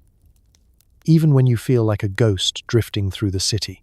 Of course, music also marks the low points. The needle skipping on the same line of a song because you're too exhausted to fix it. The mournful drone of an out-of-tune guitar when you're wide awake at 4 a.m. The way even the happiest tracks can sound hollow when you're coming down and the party's over. But you still play them, because silence is worse. Silence is when the memories get too loud. So you keep building your soundtrack, one scratchy record at a time. The Clash, Bowie. The worst saxophonist in England. It's the music of your life, a messy, discordant, unpredictable symphony. And somehow, in the middle of all that noise, you find just enough harmony to make it through another day. Dating as a heroin addict is an exercise in shared misery. Your most intimate moments are spent hiding from the landlord or sharing a meat pie in silence. Let's set the mood. Forget roses, candlelight, and heartfelt poetry. In the squat, romance is a takeout curry eaten from the container, an awkward handhold in the queue for the chemist, or, if you're feeling particularly bold, a brief, whispered confession over the din of Baz's experimental guitar solo. Courtship is all about improvisation and compromise. Want to impress someone? Offer them the last of your cigarettes, a splash of the not yet expired milk, or a bite of your sausage roll. In a world where luxury means an intact pair of socks, the bar for romance is mercifully low. Your social circle is small and, let's be honest, a bit battered. Love interests are most often fellow survivors, someone from the squat next door, a familiar face at the A&E, or maybe just the only person in your orbit who isn't currently mad at you. First dates are rare and rarely planned. More often, it's two people ending up on the same sofa, sharing a blanket, and realizing, somewhere around 2 in the morning, that you both have exactly enough coins for a six-pack and a sandwich. Sparks fly, in a manner of speaking, usually when the electric meter runs out unexpectedly. What passes for intimacy is deeply practical. You bandage each other's wounds. You take turns keeping watch for the landlord or, worse, the police. There's a kind of partnership that grows from shared adversity, a mutual understanding that, when things go sideways, and they always do, you'll have someone to split the last slice of toast with. Romantic gestures take the form of rolling someone's cigarette just the way they like it, or trading your spot nearest the heater on a freezing night. Of course, relationships here are complicated by codependence. It's hard to be there for each other when both of you are treading water just to get through the day. Arguments happen. Over money. Over drugs. Over whose turn it is to go out in the rain and find the dealer. You bicker, make up, and bicker again, cycling through drama at the speed of a needle drop. Sometimes, when things are good, you forget how precarious it all is. Other times, the only thing you have in common is exhaustion. There's jealousy too, though not always the kind you'd expect. It's not about wandering eyes, but about someone scoring when you can't, or getting a place in rehab before you do. Even small victories can sting. And yet, despite the messiness, the dependence, and the 1,000 little resentments, you cling to each other. Survival is a team sport, and sometimes love is just about having a partner for the misery. Communication is, let's say, creative. You might express affection by swapping mixtapes, doodling in the margins of the free papers, or simply not yelling when someone eats the last biscuit. Apologies are often delivered via shared silence, sitting together, listening to the rain. Neither of you quite willing to admit you care as much as you do. Sex isn't quite the cinematic escape it's made out to be. Sometimes it's tender. Sometimes it's rushed. And sometimes it's just another way to fill an hour. The reality is, it's difficult to feel romantic when your biggest concern is whether the bed will collapse or if the mice will join in. But for all the awkwardness and compromise, there's comfort in the closeness. A reminder that even in the worst of times, you're not entirely alone. In the end, Love in the squat is about resilience, compromise, and holding on to each other in a world that keeps trying to pull you apart. It's not glamorous. It's rarely easy, but it's real, a stubborn, scrappy kind of love that survives on leftovers and laughter, and somehow, impossibly, keeps you both going. Because sometimes the only thing harder than surviving 1970s London is surviving it alone. Your parents still call sometimes. Every conversation is a mix of hope, disappointment, and elaborate lies about how well you're getting on. Spoiler, they never believe you. If there's one thing heroin addiction can't quiet, it's the persistent background hum of family expectations. Even as you navigate the daily chaos of the squat, there's always a letter tucked under a pile of old newspapers, or a phone call ringing out at just the wrong moment, pulling you back into the orbit of people who still remember your birthday, your favorite meal, and that you used to have dreams. The weekly phone call, let's call it what it is. An emotional obstacle course. You huddle in a freezing payphone booth, receiver sticky with the collective secrets of half of London. Your mother's voice comes through, gentle but tight, trying to hide her worry with questions about your health, your friends, your work. You respond with a well-practiced script. "I'm fine, Mum." "Yes, I'm eating." "No, I haven't caught cold." "Of course, I'm looking for a job." The script is always the same, only the lies get more creative. You're not sure who you're trying to convince, her, yourself, or the old woman behind you waiting for the phone. Letters arrive, usually in your mother's careful, looping handwriting. She writes about the weather, your uncle's hip replacement, and the neighbor's new dog. Sometimes she slips in a £10 note, just in case you need it for groceries. You swear to yourself you'll buy something wholesome, maybe a real meal. But it almost always disappears into the black hole of the day's survival. You feel guilty, promise yourself you'll write back, and then put the letter in the shoebox under your bed with all the others, waiting for a day when you have good news to share. That day never comes. Family visits are an Olympic-level event in emotional gymnastics. If they make the trip to London, you scrub the flat as best you can, hide anything incriminating, and ask your mates to just be normal for one afternoon, please. There's tea, awkward laughter, a carefully staged performance of Everything's Fine. The home edition. Your parents try to look past the peeling paint, the odd smell, and your too thin frame. You try to look them in the eye and not think about what they must see, a version of you that still exists only in memory and old photographs. Guilt is a constant companion. It lingers in every phone call, every unanswered letter, every missed birthday or Christmas dinner. You remember how much they hoped for you, how much you once hoped for yourself, and it stings more than any come down. You tell yourself you'll do better. You'll visit more, you'll call more, you'll finally tell the truth. But the truth is too heavy, and the shame wraps itself around you like a wet blanket. It's easier to keep lying, to keep promising, to keep them at arm's length. Occasionally, you hear from siblings or old friends, people who remember you from before. The conversations are shorter, the distance greater. They ask less, you answer less. It's easier that way. No one wants to admit how far you've drifted or how impossible it feels to swim back. Still, even through the fog of addiction, the fear of withdrawal, and the haze of another night spent scraping by, family remains a tether. Sometimes, it's the only thing that keeps you tethered to the world outside the squat. The thought of your mum's next letter, your dad's gruff joke on the phone, a photograph in the post, these are tiny lifelines. Reminders that someone, somewhere, still believes you'll find your way home. And so you keep answering the phone, keep collecting the letters, keep rehearsing your best version of "I'm all right."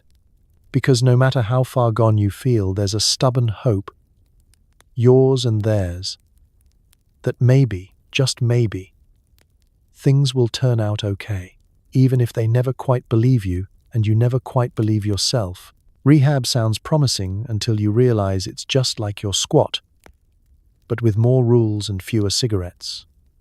You promise to change, right after one last fix. There's a whole mythology that floats around the edges of every addict's life, and at its center is the shimmering, unreachable idea of recovery. The word itself carries a strange magic: recovery. It's whispered by family members in hopeful tones, printed on pamphlets left behind by social workers, and promised, always promised, by the well-meaning voices at the end of helpline numbers. If only it were as easy as saying the word. You arrive at rehab with the desperate optimism of someone who's run out of other options. You imagine a warm, orderly place where people care, where the tea is hot, the beds are soft, and you'll emerge weeks later with a glow that rivals a toothpaste advert. Instead, you get peeling paint, linoleum floors, and a mattress that manages to be both lumpy and thin at the same time. The staff are a mix of saints, cynics, and the chronically underpaid, and everyone else is there for the same reason as you, to escape, if only temporarily, from the cyclone of your old life. The first few days are an exercise in controlled chaos. You attend group meetings where people introduce themselves with names and stories so similar to yours it's unsettling. There are rules, so many rules. No using, no sneaking out, no outside food, no fun, at least not the kind you're used to. The schedule is relentless. Wake-up bells, breakfast at 7, counseling, therapy, supervised recreation. It's institutionalized routine. And for people who live by improvisation and chaos, it's like learning to walk again with someone else's feet. You sit through sessions on mindfulness, on triggers, on the disease model of addiction. Sometimes it makes sense. Sometimes you tune out and stare at the faded poster on the wall, reminding you that you are worthy. You want to believe it, but all you really want is another cigarette and a cup of real coffee. Group therapy is a carousel of confessions and cliches. Some genuine, some rehearsed, all tinged with a desperate hope that someone, somewhere, has the answer. At night, you lie awake in the dark, the hum of fluorescent lights above you and the ghostly sounds of old pipes clanking in the walls.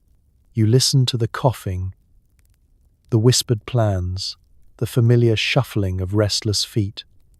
No one sleeps well in rehab. The dreams are too loud, the cravings too insistent. You count down the days until you can leave, because everyone talks about recovery, but no one talks about what comes after. And then there's the relapse. The dirty secret that hides behind every success story, whispered among those who've been through the cycle before. Some manage a week, a month, even a year. For most, it's a matter of time before the pull of the old life becomes too strong. The outside world is still there, cold, unpredictable, full of temptations and familiar traps. You tell yourself you'll do better, you'll be different this time. Maybe you will. Maybe you won't. There's a kind of gallows humor about it all. You joke with your new friends about doing a tour of the facilities, compare the food and the counselors, rate the comfort of the beds. It's easier to laugh than to think too hard about the odds. Rehab isn't a magical cure. It's a stopgap, a pit stop in the endless marathon of trying to stay clean. It's another story to tell the social worker, another box to tick for your family, another brief flicker of hope to keep you going. The truth is, recovery is not a straight line. It's a messy spiral, a game of snakes and ladders where every square can send you back to the start, and yet you try. Because every so often, someone does make it. And in a life built on myth and survival, hope, however thin, might be the most addictive thing of all.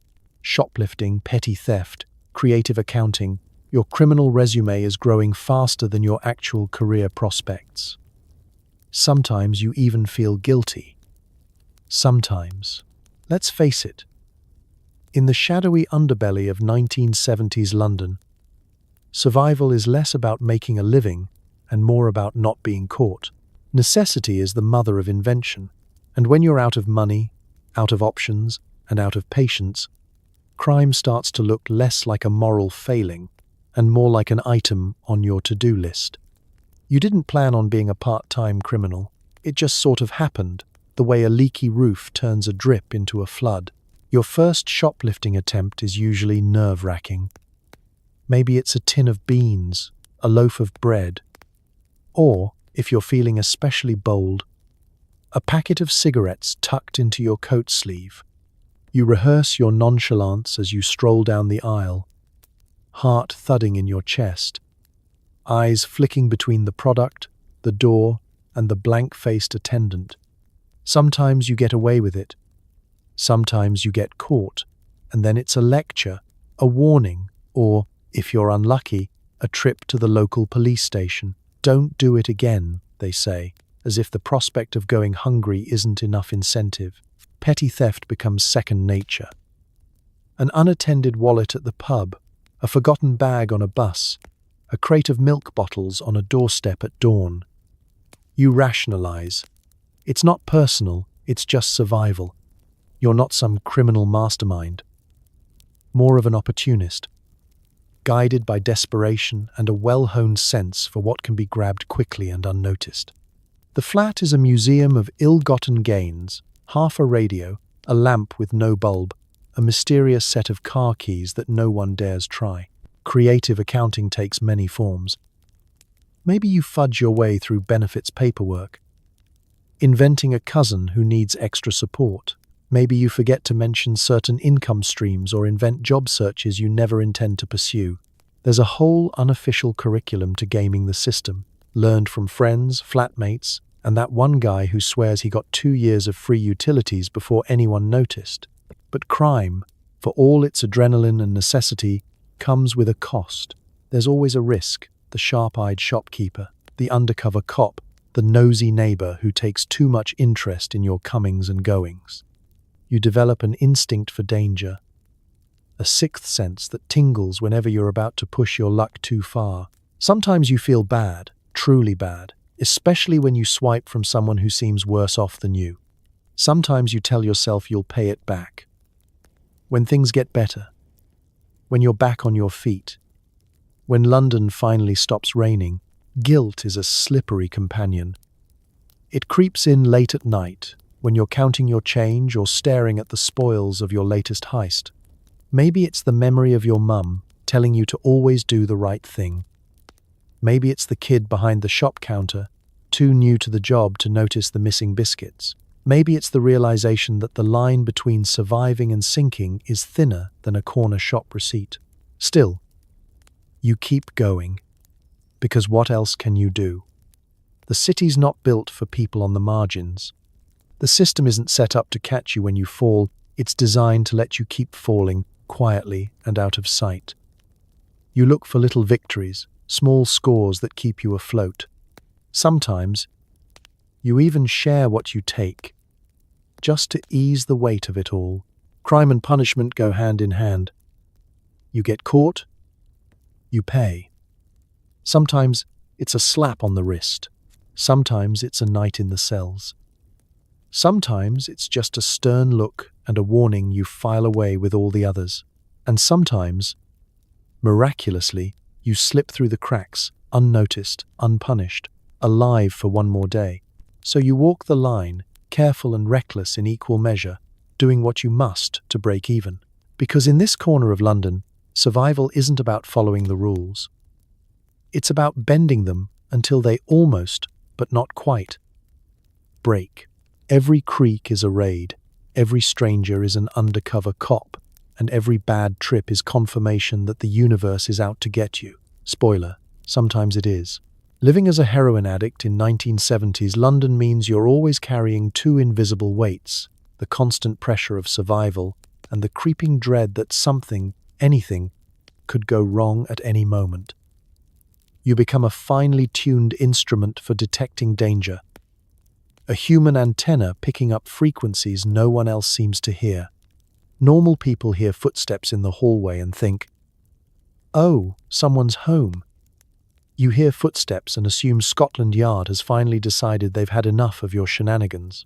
Paranoia becomes your default setting.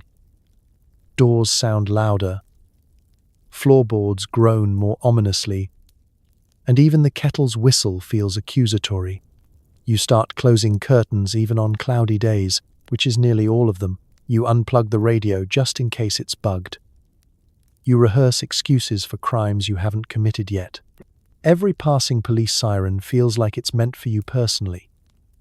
Even if the nearest constable is actually chasing someone who stole a bicycle 3 streets over.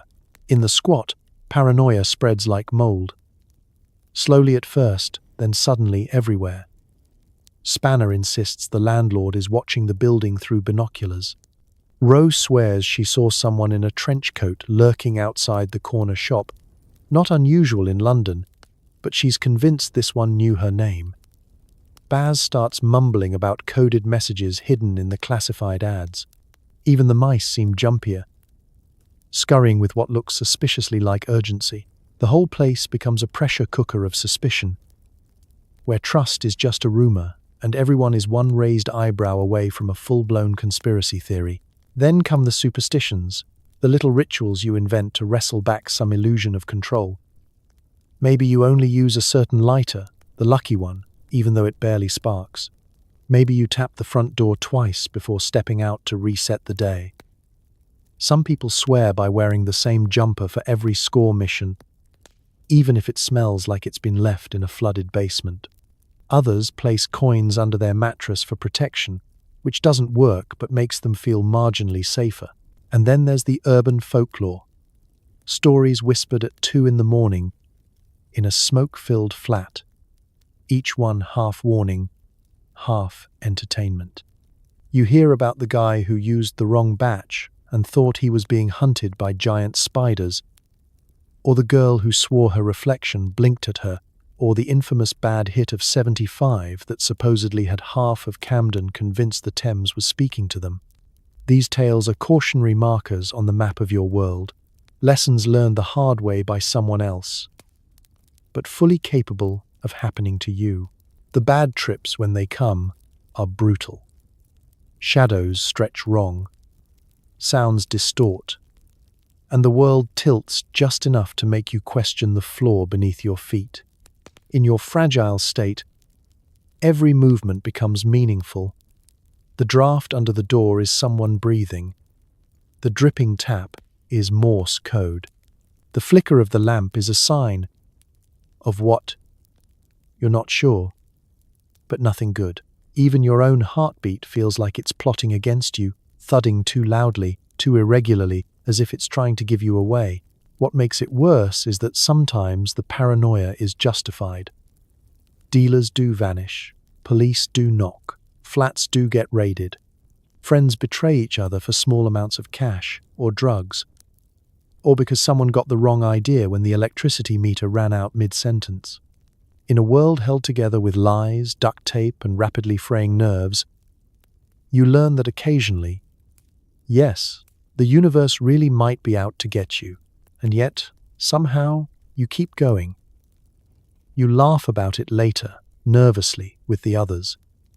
You roll your eyes at your own spiraling imagination.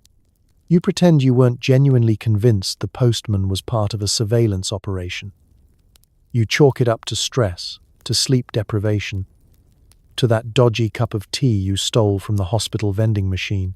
But deep down, you know the truth. Paranoia is the price of admission to the life you're living, a constant companion, an unwelcome shadow, but also a strange kind of guardian, keeping you hyper-aware, hyper-alive, and hyper-exhausted. Because in 1970s London, when you're dancing on the knife edge of survival, it's not paranoia if you're right. And even when you're wrong, well, it never hurts to double-check the curtains anyway. Sometimes the sun actually shines. Someone shares a good joke, and you forget, for a moment, that everything is terrible. These are the days you live for, even if you can't remember them later. Let's be honest, 1970s London isn't famous for its sunshine. But every now and then, the clouds break and golden light streams through the window of your squat. Suddenly, the whole world feels less like a damp cellar and more like, well, a slightly less damp cellar. But you'll take it. Baz pulls open the curtains. Ro pushes open the window, and even Spanner's mood lifts 2 notches above terminally suspicious. Someone manages to find a forgotten Mars bar. Someone else discovers a half-full tin of golden syrup, and the day already feels like a win. You all shuffle outside, no jackets, just optimism and layers of patched clothing. The city looks different in the sun. The brickwork glows, the market stalls hum, and everyone you pass on the street seems a little less defeated. There's a music in the air, real music, not just your neighbor's saxophone attempting a crime against jazz.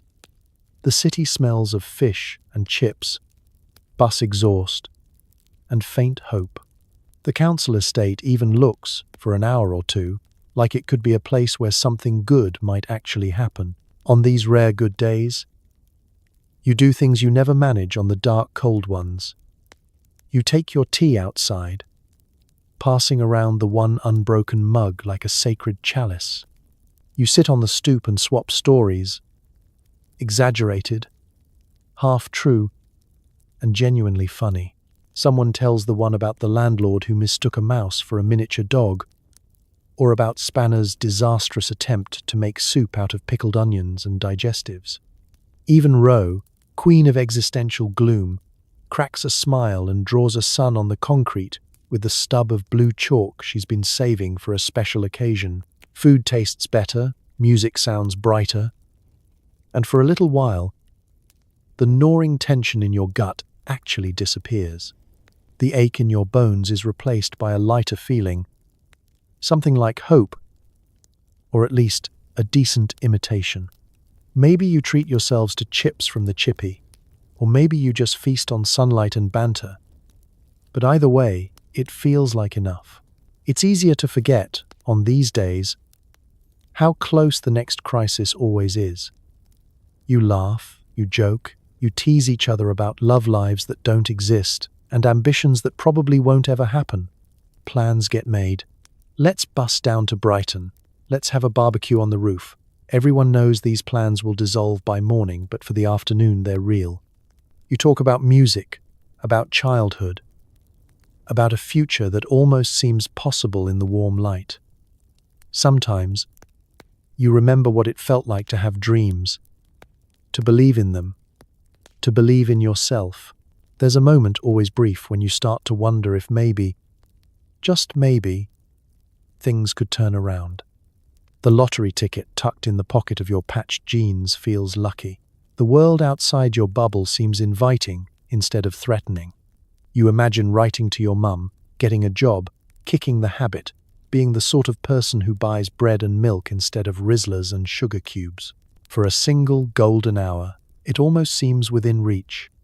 Of course, you know better. The sun sets, the jokes run out. Evening brings back the hunger, the itch, the familiar greyness that's never too far away. But the good day still counts. It's a memory you'll keep tucked away, a small gem against the oncoming storm. Even when you can't remember the details, what you ate, what you wore, what song played, you remember how it felt. These are the days you live for. The proof that even in the bleakest places, sunlight still finds a way in. They're rare, they're fleeting, but they're real. And sometimes, that's enough to keep you going until the next one. When the sun comes back, and for a moment, the world feels possible again. Sleep is optional. When it does come, it brings dreams of normality, of clean sheets, warm food, and parents who aren't worried sick. Then the sun rises, and it's back to reality. Night comes slowly in the squat. The city never truly quiets, but the energy shifts. Shop shutters slam down, buses thin out, and even the ever-ambitious mice seem to take a breather. But for you and your flatmates, rest is elusive. The world outside might sleep, but inside, sleep is an erratic visitor, sometimes stopping by for an hour, sometimes skipping the address entirely. You start the night with hope. Maybe tonight you'll manage a few hours.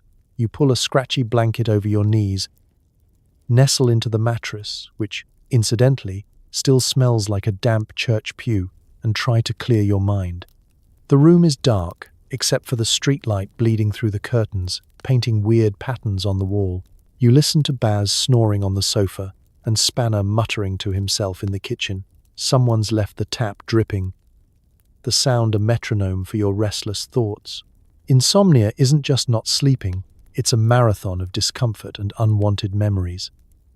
Your legs twitch, your back aches, and your brain refuses to switch off. Every tiny ache and pain becomes magnified. The itch on your arm, the knot in your stomach, the distant ringing of an ambulance, these become the soundtrack to another long night. You roll over and check the clock, still hours until dawn. You sigh, flip your pillow, and stare into the dim, uncertain future. When sleep does come, it's unpredictable. You slip into half dreams, fragmented memories of a better childhood, or impossible visions of a different life. In your dreams, you're clean, the fridge is full, and the walls don't whisper your secrets.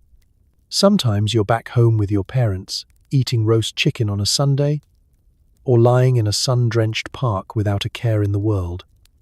Other times, you're just safe, ordinary. The worst part about these dreams is how real they feel. Until you wake up, disoriented, with a mouth like sandpaper and a blanket twisted around your legs. Sometimes you don't sleep at all. You lie awake, making mental lists, what needs to be pawned tomorrow, who you still owe, where the best place to score is when it's raining. You fantasize about stupid things. Winning the lottery, moving to Spain, opening a cafe where the only rule is no drama allowed. You plan impossible futures and replay old mistakes. Every problem feels bigger at 3 a.m., every solution just out of reach. Midnight is a time for confessions. If anyone else is awake, you might find yourself in quiet conversation, voices low to avoid waking the others. You and Ro talk about your families, the people you miss, the people you wish you were. You and Baz share old jokes, or memories of concerts you almost remember. Sometimes there's comfort in this, a reminder that you're not completely alone in the sleepless dark. Other times, the silence between words is heavier than any confession. Outside, the world moves on without you. Headlights flicker past. Foxes shriek in the alley. The city's pulse undiminished. You envy the people with normal problems, people who sleep through the night without interruption, who worry about alarm clocks and not about making it through another day. You imagine a different version of yourself, one with a tidy room, a set routine, and a life that doesn't spin out of control the minute the sun goes down. But then, inevitably, morning arrives. The pale light creeps through the curtains, the city wakes, and the noise returns. Another day, another round of hustling, surviving, and searching for rest. You rub your eyes, swing your legs out of bed, and brace yourself for the cycle to begin again.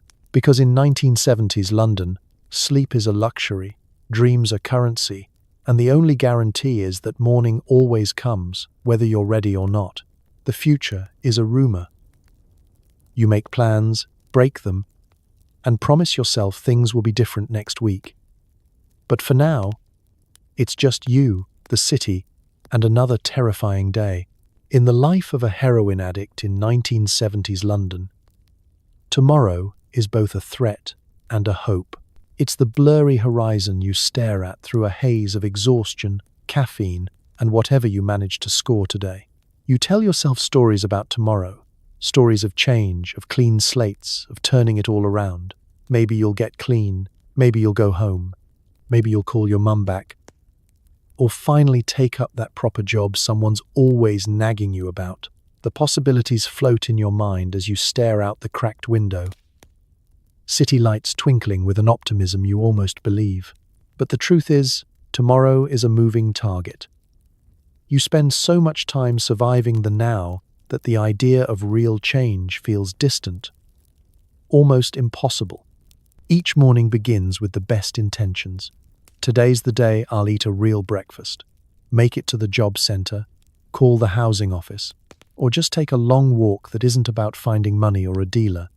But the day unfolds as it always does. Complications, temptations, delays. Spanner needs help fixing the broken window. Rose run out of rolling papers and is convinced the corner shop's owner is holding a grudge. Baz wants to talk about punk lyrics and the existential meaning of beans on toast. Suddenly, it's midday, and your plans for tomorrow are pushed further down the road. The city itself feels complicit in your stalled ambition. London in the 70s is a maze of grey stone, shifting fog, and endless queues. The post office line wraps around the block, the bus is late, and everywhere you go, someone is shouting about the weather, the rent, or the state of the world. Hope is in short supply, but sarcasm is free and flowing. You hear rumours about new council flats, better methadone clinics, or a squat in Brixton with actual hot water. Some days, you chase after these rumours. Some days, you let them drift by like the smoke from your last cigarette. Plans come and go, made and broken with astonishing speed. You promise your friends, "Let's get clean together, yeah?" And everyone nods, meaning it and not meaning it at the same time. There's always a reason to wait. Payday, the weather, the next big concert, the mythical batch of pure stuff arriving from Amsterdam. The milestones keep shifting, but the need stays the same. Get through the day, get through the night, get to the next moment when things might be better. Yet, for all the false starts and broken resolutions, there's something stubborn and strangely hopeful about it all. You learn to celebrate the small victories. A meal that isn't borrowed or stolen, a letter from home that makes you smile, a sunset over the Thames that doesn't look completely miserable. You joke with your friends about moving to the coast, becoming rock stars, or starting a commune where the only rule is no drama. You know it won't happen, but you keep imagining it anyway. Tomorrow might be a rumor, but it's also a reason to try again. Maybe you'll make it to that appointment. Maybe you'll find a new flat. Maybe you'll even get through the day without making things worse. The future, as uncertain and terrifying as it is, keeps you putting one foot in front of the other, even when everything else feels stuck. So you end the night as you always do, pulling the covers up, listening to the city's restless lullaby, and making a new promise for the next day. In 1970s London, the future might be a rumor, but sometimes rumor is enough to keep going. And in the end, that's what matters most. You're still here, still dreaming, still waiting for tomorrow to arrive. You've mastered the ancient London art of blagging. Every day is a test in creative storytelling. Whether you're convincing the dole office you're actively seeking employment, or persuading your dealer that you'll definitely have the money by Friday. Lying is a soft skill. Honesty is a luxury for people with working washing machines. Let's be clear. Getting by in 1970s London as a heroin addict is less about brute force and more about finesse. You quickly learn that a sharp tongue and a flexible relationship with the truth are more valuable than cash. Because, let's face it, you rarely have any of that. The world isn't built to be kind to you. So you've had to become quick-witted, fast-talking, and occasionally just plain shameless. Blagging is your superpower. You're not lying. Well, you are. But you're also painting a version of reality that gets you through the day. Start with the dole office, where every Thursday morning is a performance. You shuffle in, clutching your battered folder, ready to explain, once again, why your job search this week was tragically unsuccessful. There's a script, of course. Yes, I've applied at the warehouse, the garage, and that new supermarket in Peckham. No, I haven't heard back yet. Yes, I'll keep trying. The clerk knows you're bluffing. You know they know, but the dance continues. The goal is to be just believable enough to get your €10, but not so convincing that they actually send you on a training course. Blagging doesn't stop at official channels. It seeps into every corner of your life. You become a master of stretching the truth with flatmates. No, I didn't finish the last of the milk. Must have been roe. With landlords, Of course, the rent will be there on Monday. And with the corner shop owner, it's payday tomorrow. Swear on me, mum, just this once. You get creative. You get bold. When there's nothing left to sell or pawn, you start selling stories instead, trading sob tales for cigarettes or food, spinning tales for sympathy or just to buy yourself time. With your dealer, blagging is an Olympic sport. Sometimes you need a front, just a little something on credit. Just until Friday. Just until you've sorted a gig or borrowed from a mate. I'm good for it, honest, you say, with the kind of confidence only the truly desperate can muster. Dealers, for their part, are seasoned professionals in the art of not believing you, but they know business is business. Sometimes they take the gamble, sometimes they laugh in your face, sometimes they just sigh and tell you to try again next week. Blagging is a communal activity too. You swap tips with your mates. How to look convincingly cold at the night shelter. How to get a free cup of tea at the church drop-in. How to talk your way onto the night bus when you're a few coins short. Every conversation is a workshop in quick thinking, how to dodge questions, how to redirect suspicion, how to feign innocence when someone discovers your hand a little too close to their unattended biscuit tin. But blagging isn't all swagger and bravado.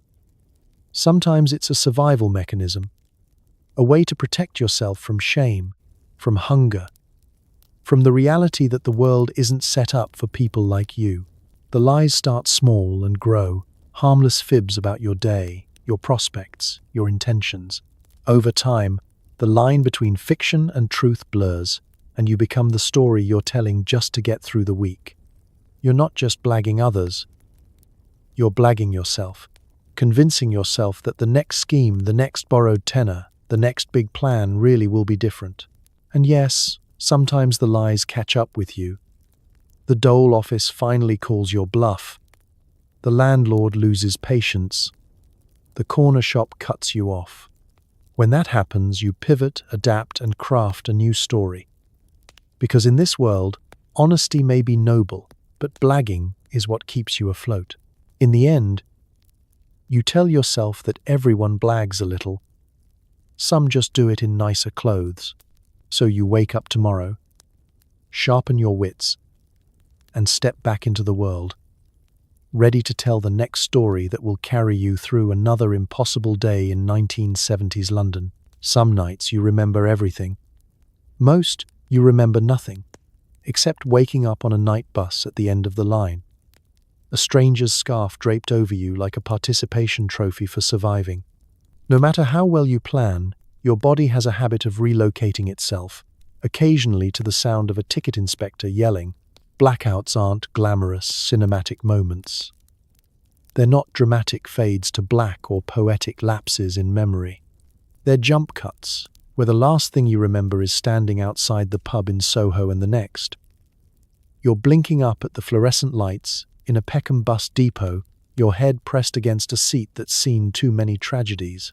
You check your pockets, half full, your shoes, still on, and your dignity, missing in action, presumed lost somewhere between stops.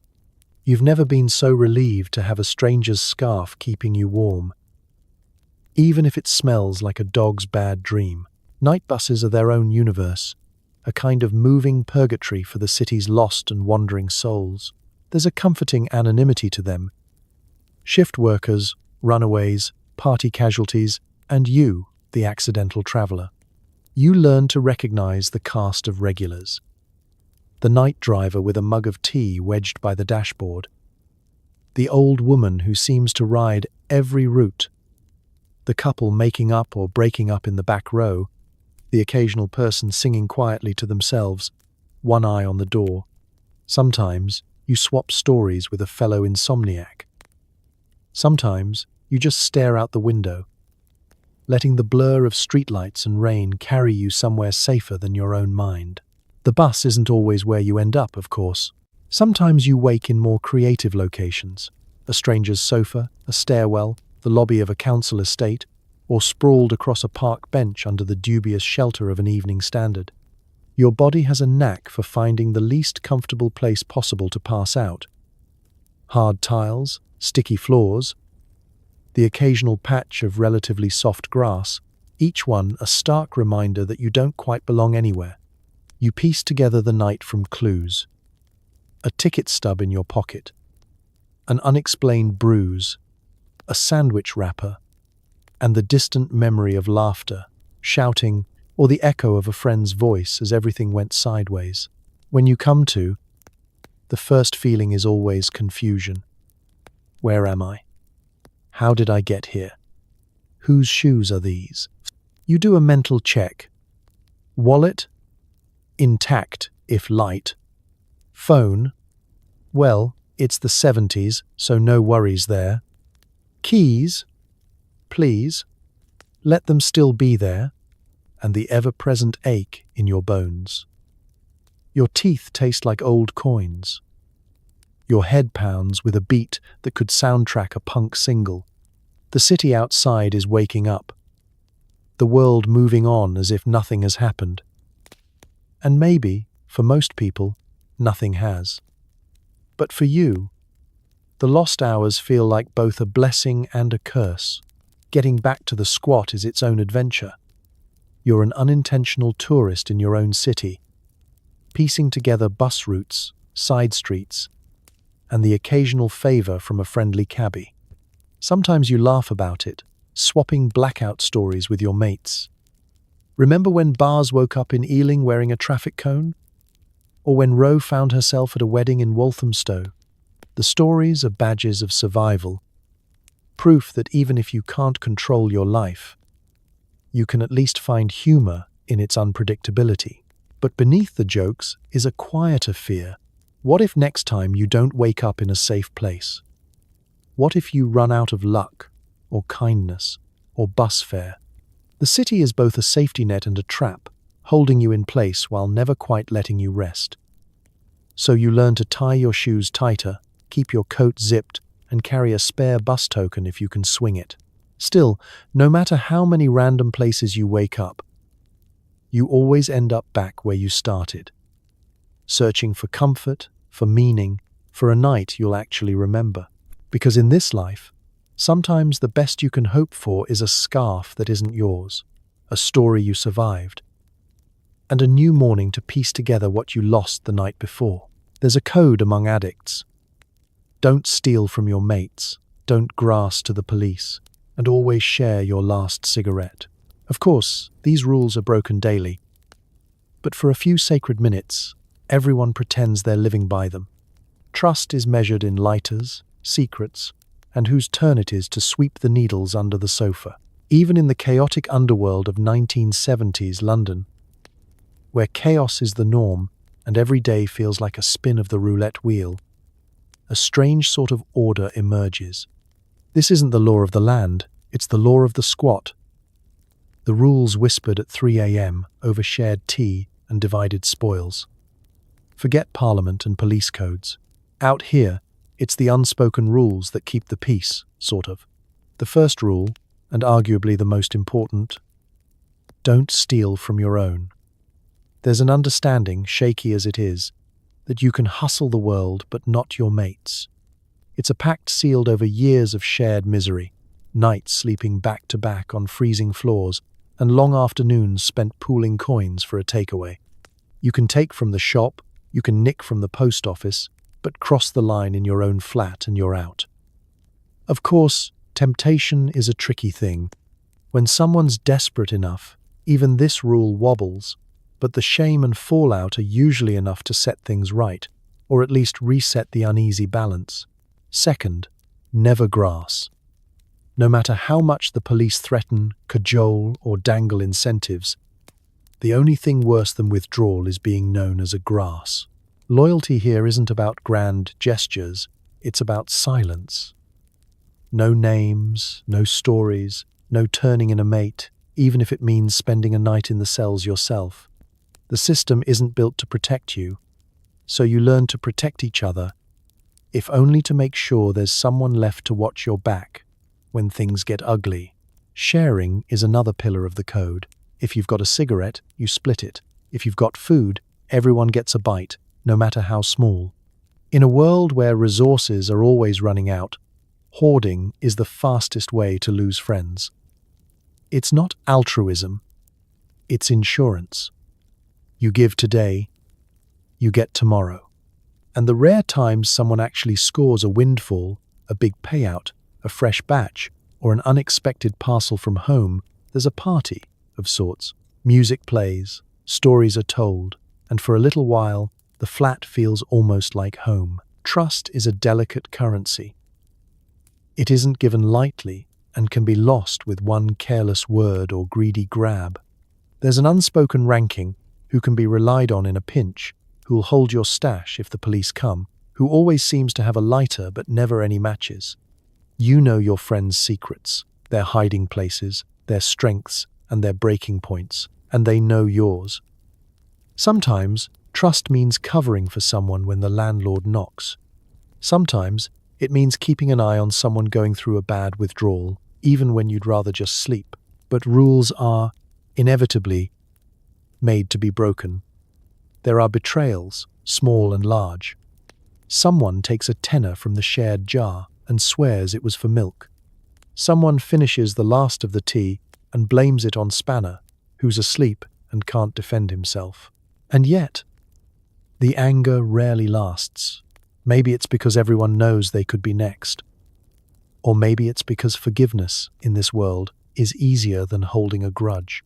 You sweep up the needles at the end of the night, sharing a tired joke about inventing needle fairies. You patch up each other's wounds, literal and otherwise.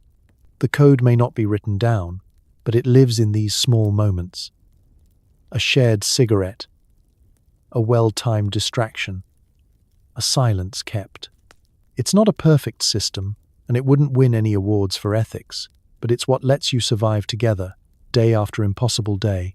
In the end, the unspoken rules are the glue that binds your makeshift family, holding you all together just tightly enough to make it through another sunrise. Trust measured, always, in lighters, secrets, and who'll be there when everything else falls away. Television is your window to a world where people actually solve their problems in 30 minutes, plus ads. Late-night TV offers a parade of game shows, police procedurals, and test patterns. The static is oddly soothing unless you're convinced the test card girl is judging you personally. In the squat, TV is more than background noise. It's an anchor, a glowing hearth around which everyone gathers when night falls and there's nowhere left to go. The telly, a battered black and white relic with a dent in the side and a volume knob that only works if you wiggle it just so, sits in the corner like a slightly senile family member. When it works, it's magic. When it doesn't, someone smacks it on the side and swears, as if that's ever fixed anything. You and your flatmates settle in as the city outside grows dark and quiet. Baz claims the best spot on the faded sofa. Spanner perches on the armchair with his legs over the side, and Ro wraps herself in 2 jumpers and a blanket, holding the remote like a scepter. Snacks, if there are any, are whatever you manage to salvage from the cupboard. Stale crisps, digestive biscuits so hard they could double as coasters, or a tin of peaches from the mysterious cupboard that no one claims to have stocked. The evening's viewing is unpredictable. Sometimes it's a sitcom with canned laughter that seems both comforting and slightly menacing. You marvel at characters who go to work, eat dinner at a table, and resolve misunderstandings in under half an hour. It's like a broadcast from a parallel universe. One where people's problems are always fixable, and no one ever has to choose between a hot meal and a packet of cigarettes. Game shows are a group favorite. Nothing bonds a room full of addicts like screaming wrong answers at the telly and jeering at people who win toasters and day trips to Bognor Regis. For a little while, you forget the damp, the bills, and the empty fridge. Every question you get right is a tiny personal victory. Every wrong answer is just an excuse for a round of jokes at Baz's expense. Police procedurals hit closer to home.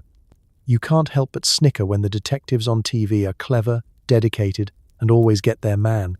If only real coppers were that sharp, Spanner mutters, and everyone laughs a little too loudly.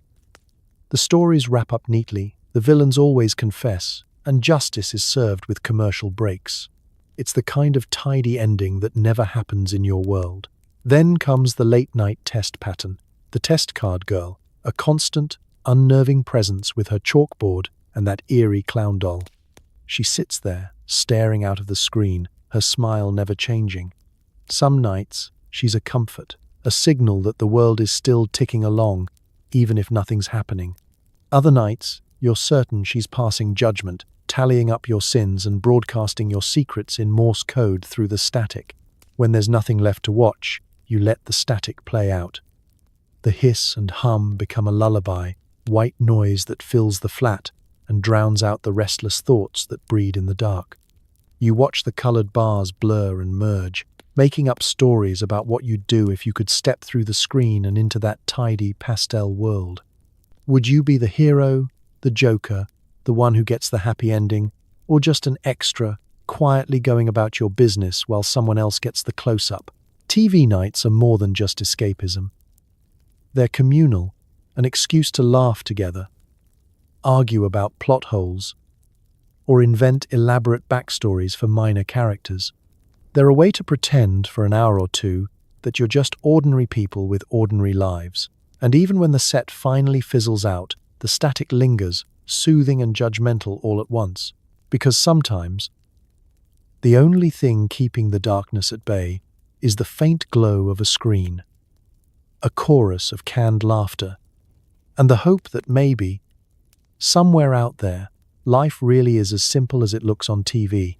Every few weeks, in a burst of manic cleaning or desperation, you discover things in your squat you don't remember acquiring. A single roller skate, a perfectly good saucepan, 3 copies of The Sun from 1974, and someone's ex-girlfriend. Everything is valuable, or at least, everything has a story, though most are best left untold. It's a universal truth. Chaos creates clutter, and nothing breeds chaos like a house full of addicts, artists, and assorted hangers-on. Cleaning isn't so much a routine as an archaeological dig, with each sweep of the broom uncovering a fresh layer of urban detritus. You start with good intentions. Let's make this place livable. But halfway through, you're knee-deep in mystery objects and faded memories, laughing or groaning over the hall. The lost and found box isn't a box at all, but rather a series of carefully curated piles, the possibly useful, the definitely broken, and the should this be moving. Poking around under sofas and behind radiators, you find coins from countries you've never visited. Ancient bus tickets, a cassette tape labeled "Do Not Play," seriously, and a single Wellington boot painted bright green. Someone claims the boot belongs to a girl named Shaz, who once lived here and left in a hurry after a row about spaghetti hoops. Some treasures are functional, if not exactly desirable. That perfectly good saucepan, for example, still has the remains of an unidentifiable stew inside but scrubs up nicely. The single roller skate becomes a running joke, and someone always threatens to pawn it for half a sandwich. You stumble on half-finished crossword puzzles, birthday cards for people you've never met, and a battered chess set missing, all the pawns repurposed as cigarette holders naturally. Other discoveries are more puzzling. Who, for instance, left a full set of encyclopedias dated 1961? Why is there a road sign for a street that doesn't exist? And who keeps leaving packets of crisps behind the loo? Each finds sparks debate, accusation, and wild storytelling. Remember when Baz tried to start a juggling act with 3 oranges and the iron? No, but that explains the stain on the ceiling. Clothing is a whole category unto itself.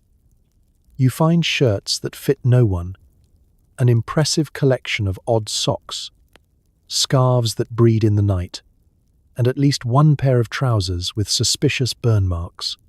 Coats pile up by the door, their pockets full of lost lighters, loose change, and the occasional love letter never sent. Some items are claimed, others become communal property, and a few are quietly disposed of in the bin when no one's looking. Then there are the truly mysterious artifacts. a rusty key with no lock, a single earring shaped like a question mark, and 3 different sets of flat keys that fit none of the doors. Old prescription bottles turn up, sometimes with helpful notes. Don't take these unless desperate. And once, during a legendary cleanup, someone found a goldfish in a plastic bag still alive and swimming. It was released into the kitchen sink, where it lasted a record-breaking 24 hours. Of course, the most baffling find is always the uninvited guest, a friend of a friend's ex who's been asleep on the sofa for days, weeks, or possibly months. You're never sure when they arrived or if they're ever leaving, but they fit in just fine with the rest of the lost property. After all, everyone here is something someone else left behind.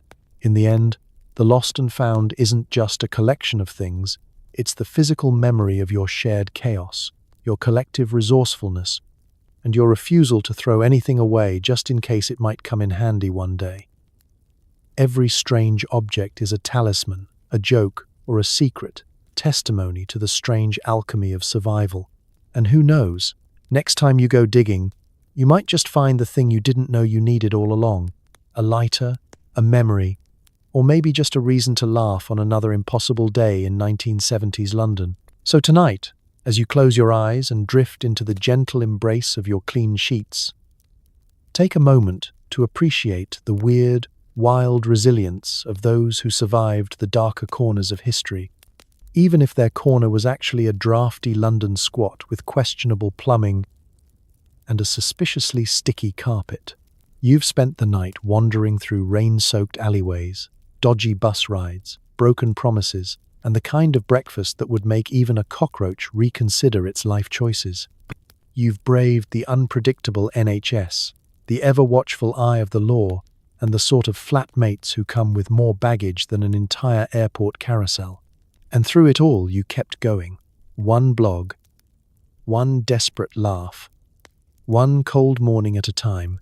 There's a strange, stubborn beauty to the lives lived on the fringe, an absurd defiance in the face of hunger, boredom, and a city that seemed to chew people up and spit them out with perfect indifference. Yet somehow, there was always another day, another joke, another tune on the radio. Because even when the world was terrifying, there was still music and still hope, even if it arrived in battered shoes and a coat full of holes. So as you tuck in, maybe whisper a small thank you to the universe for the ordinary comforts of now.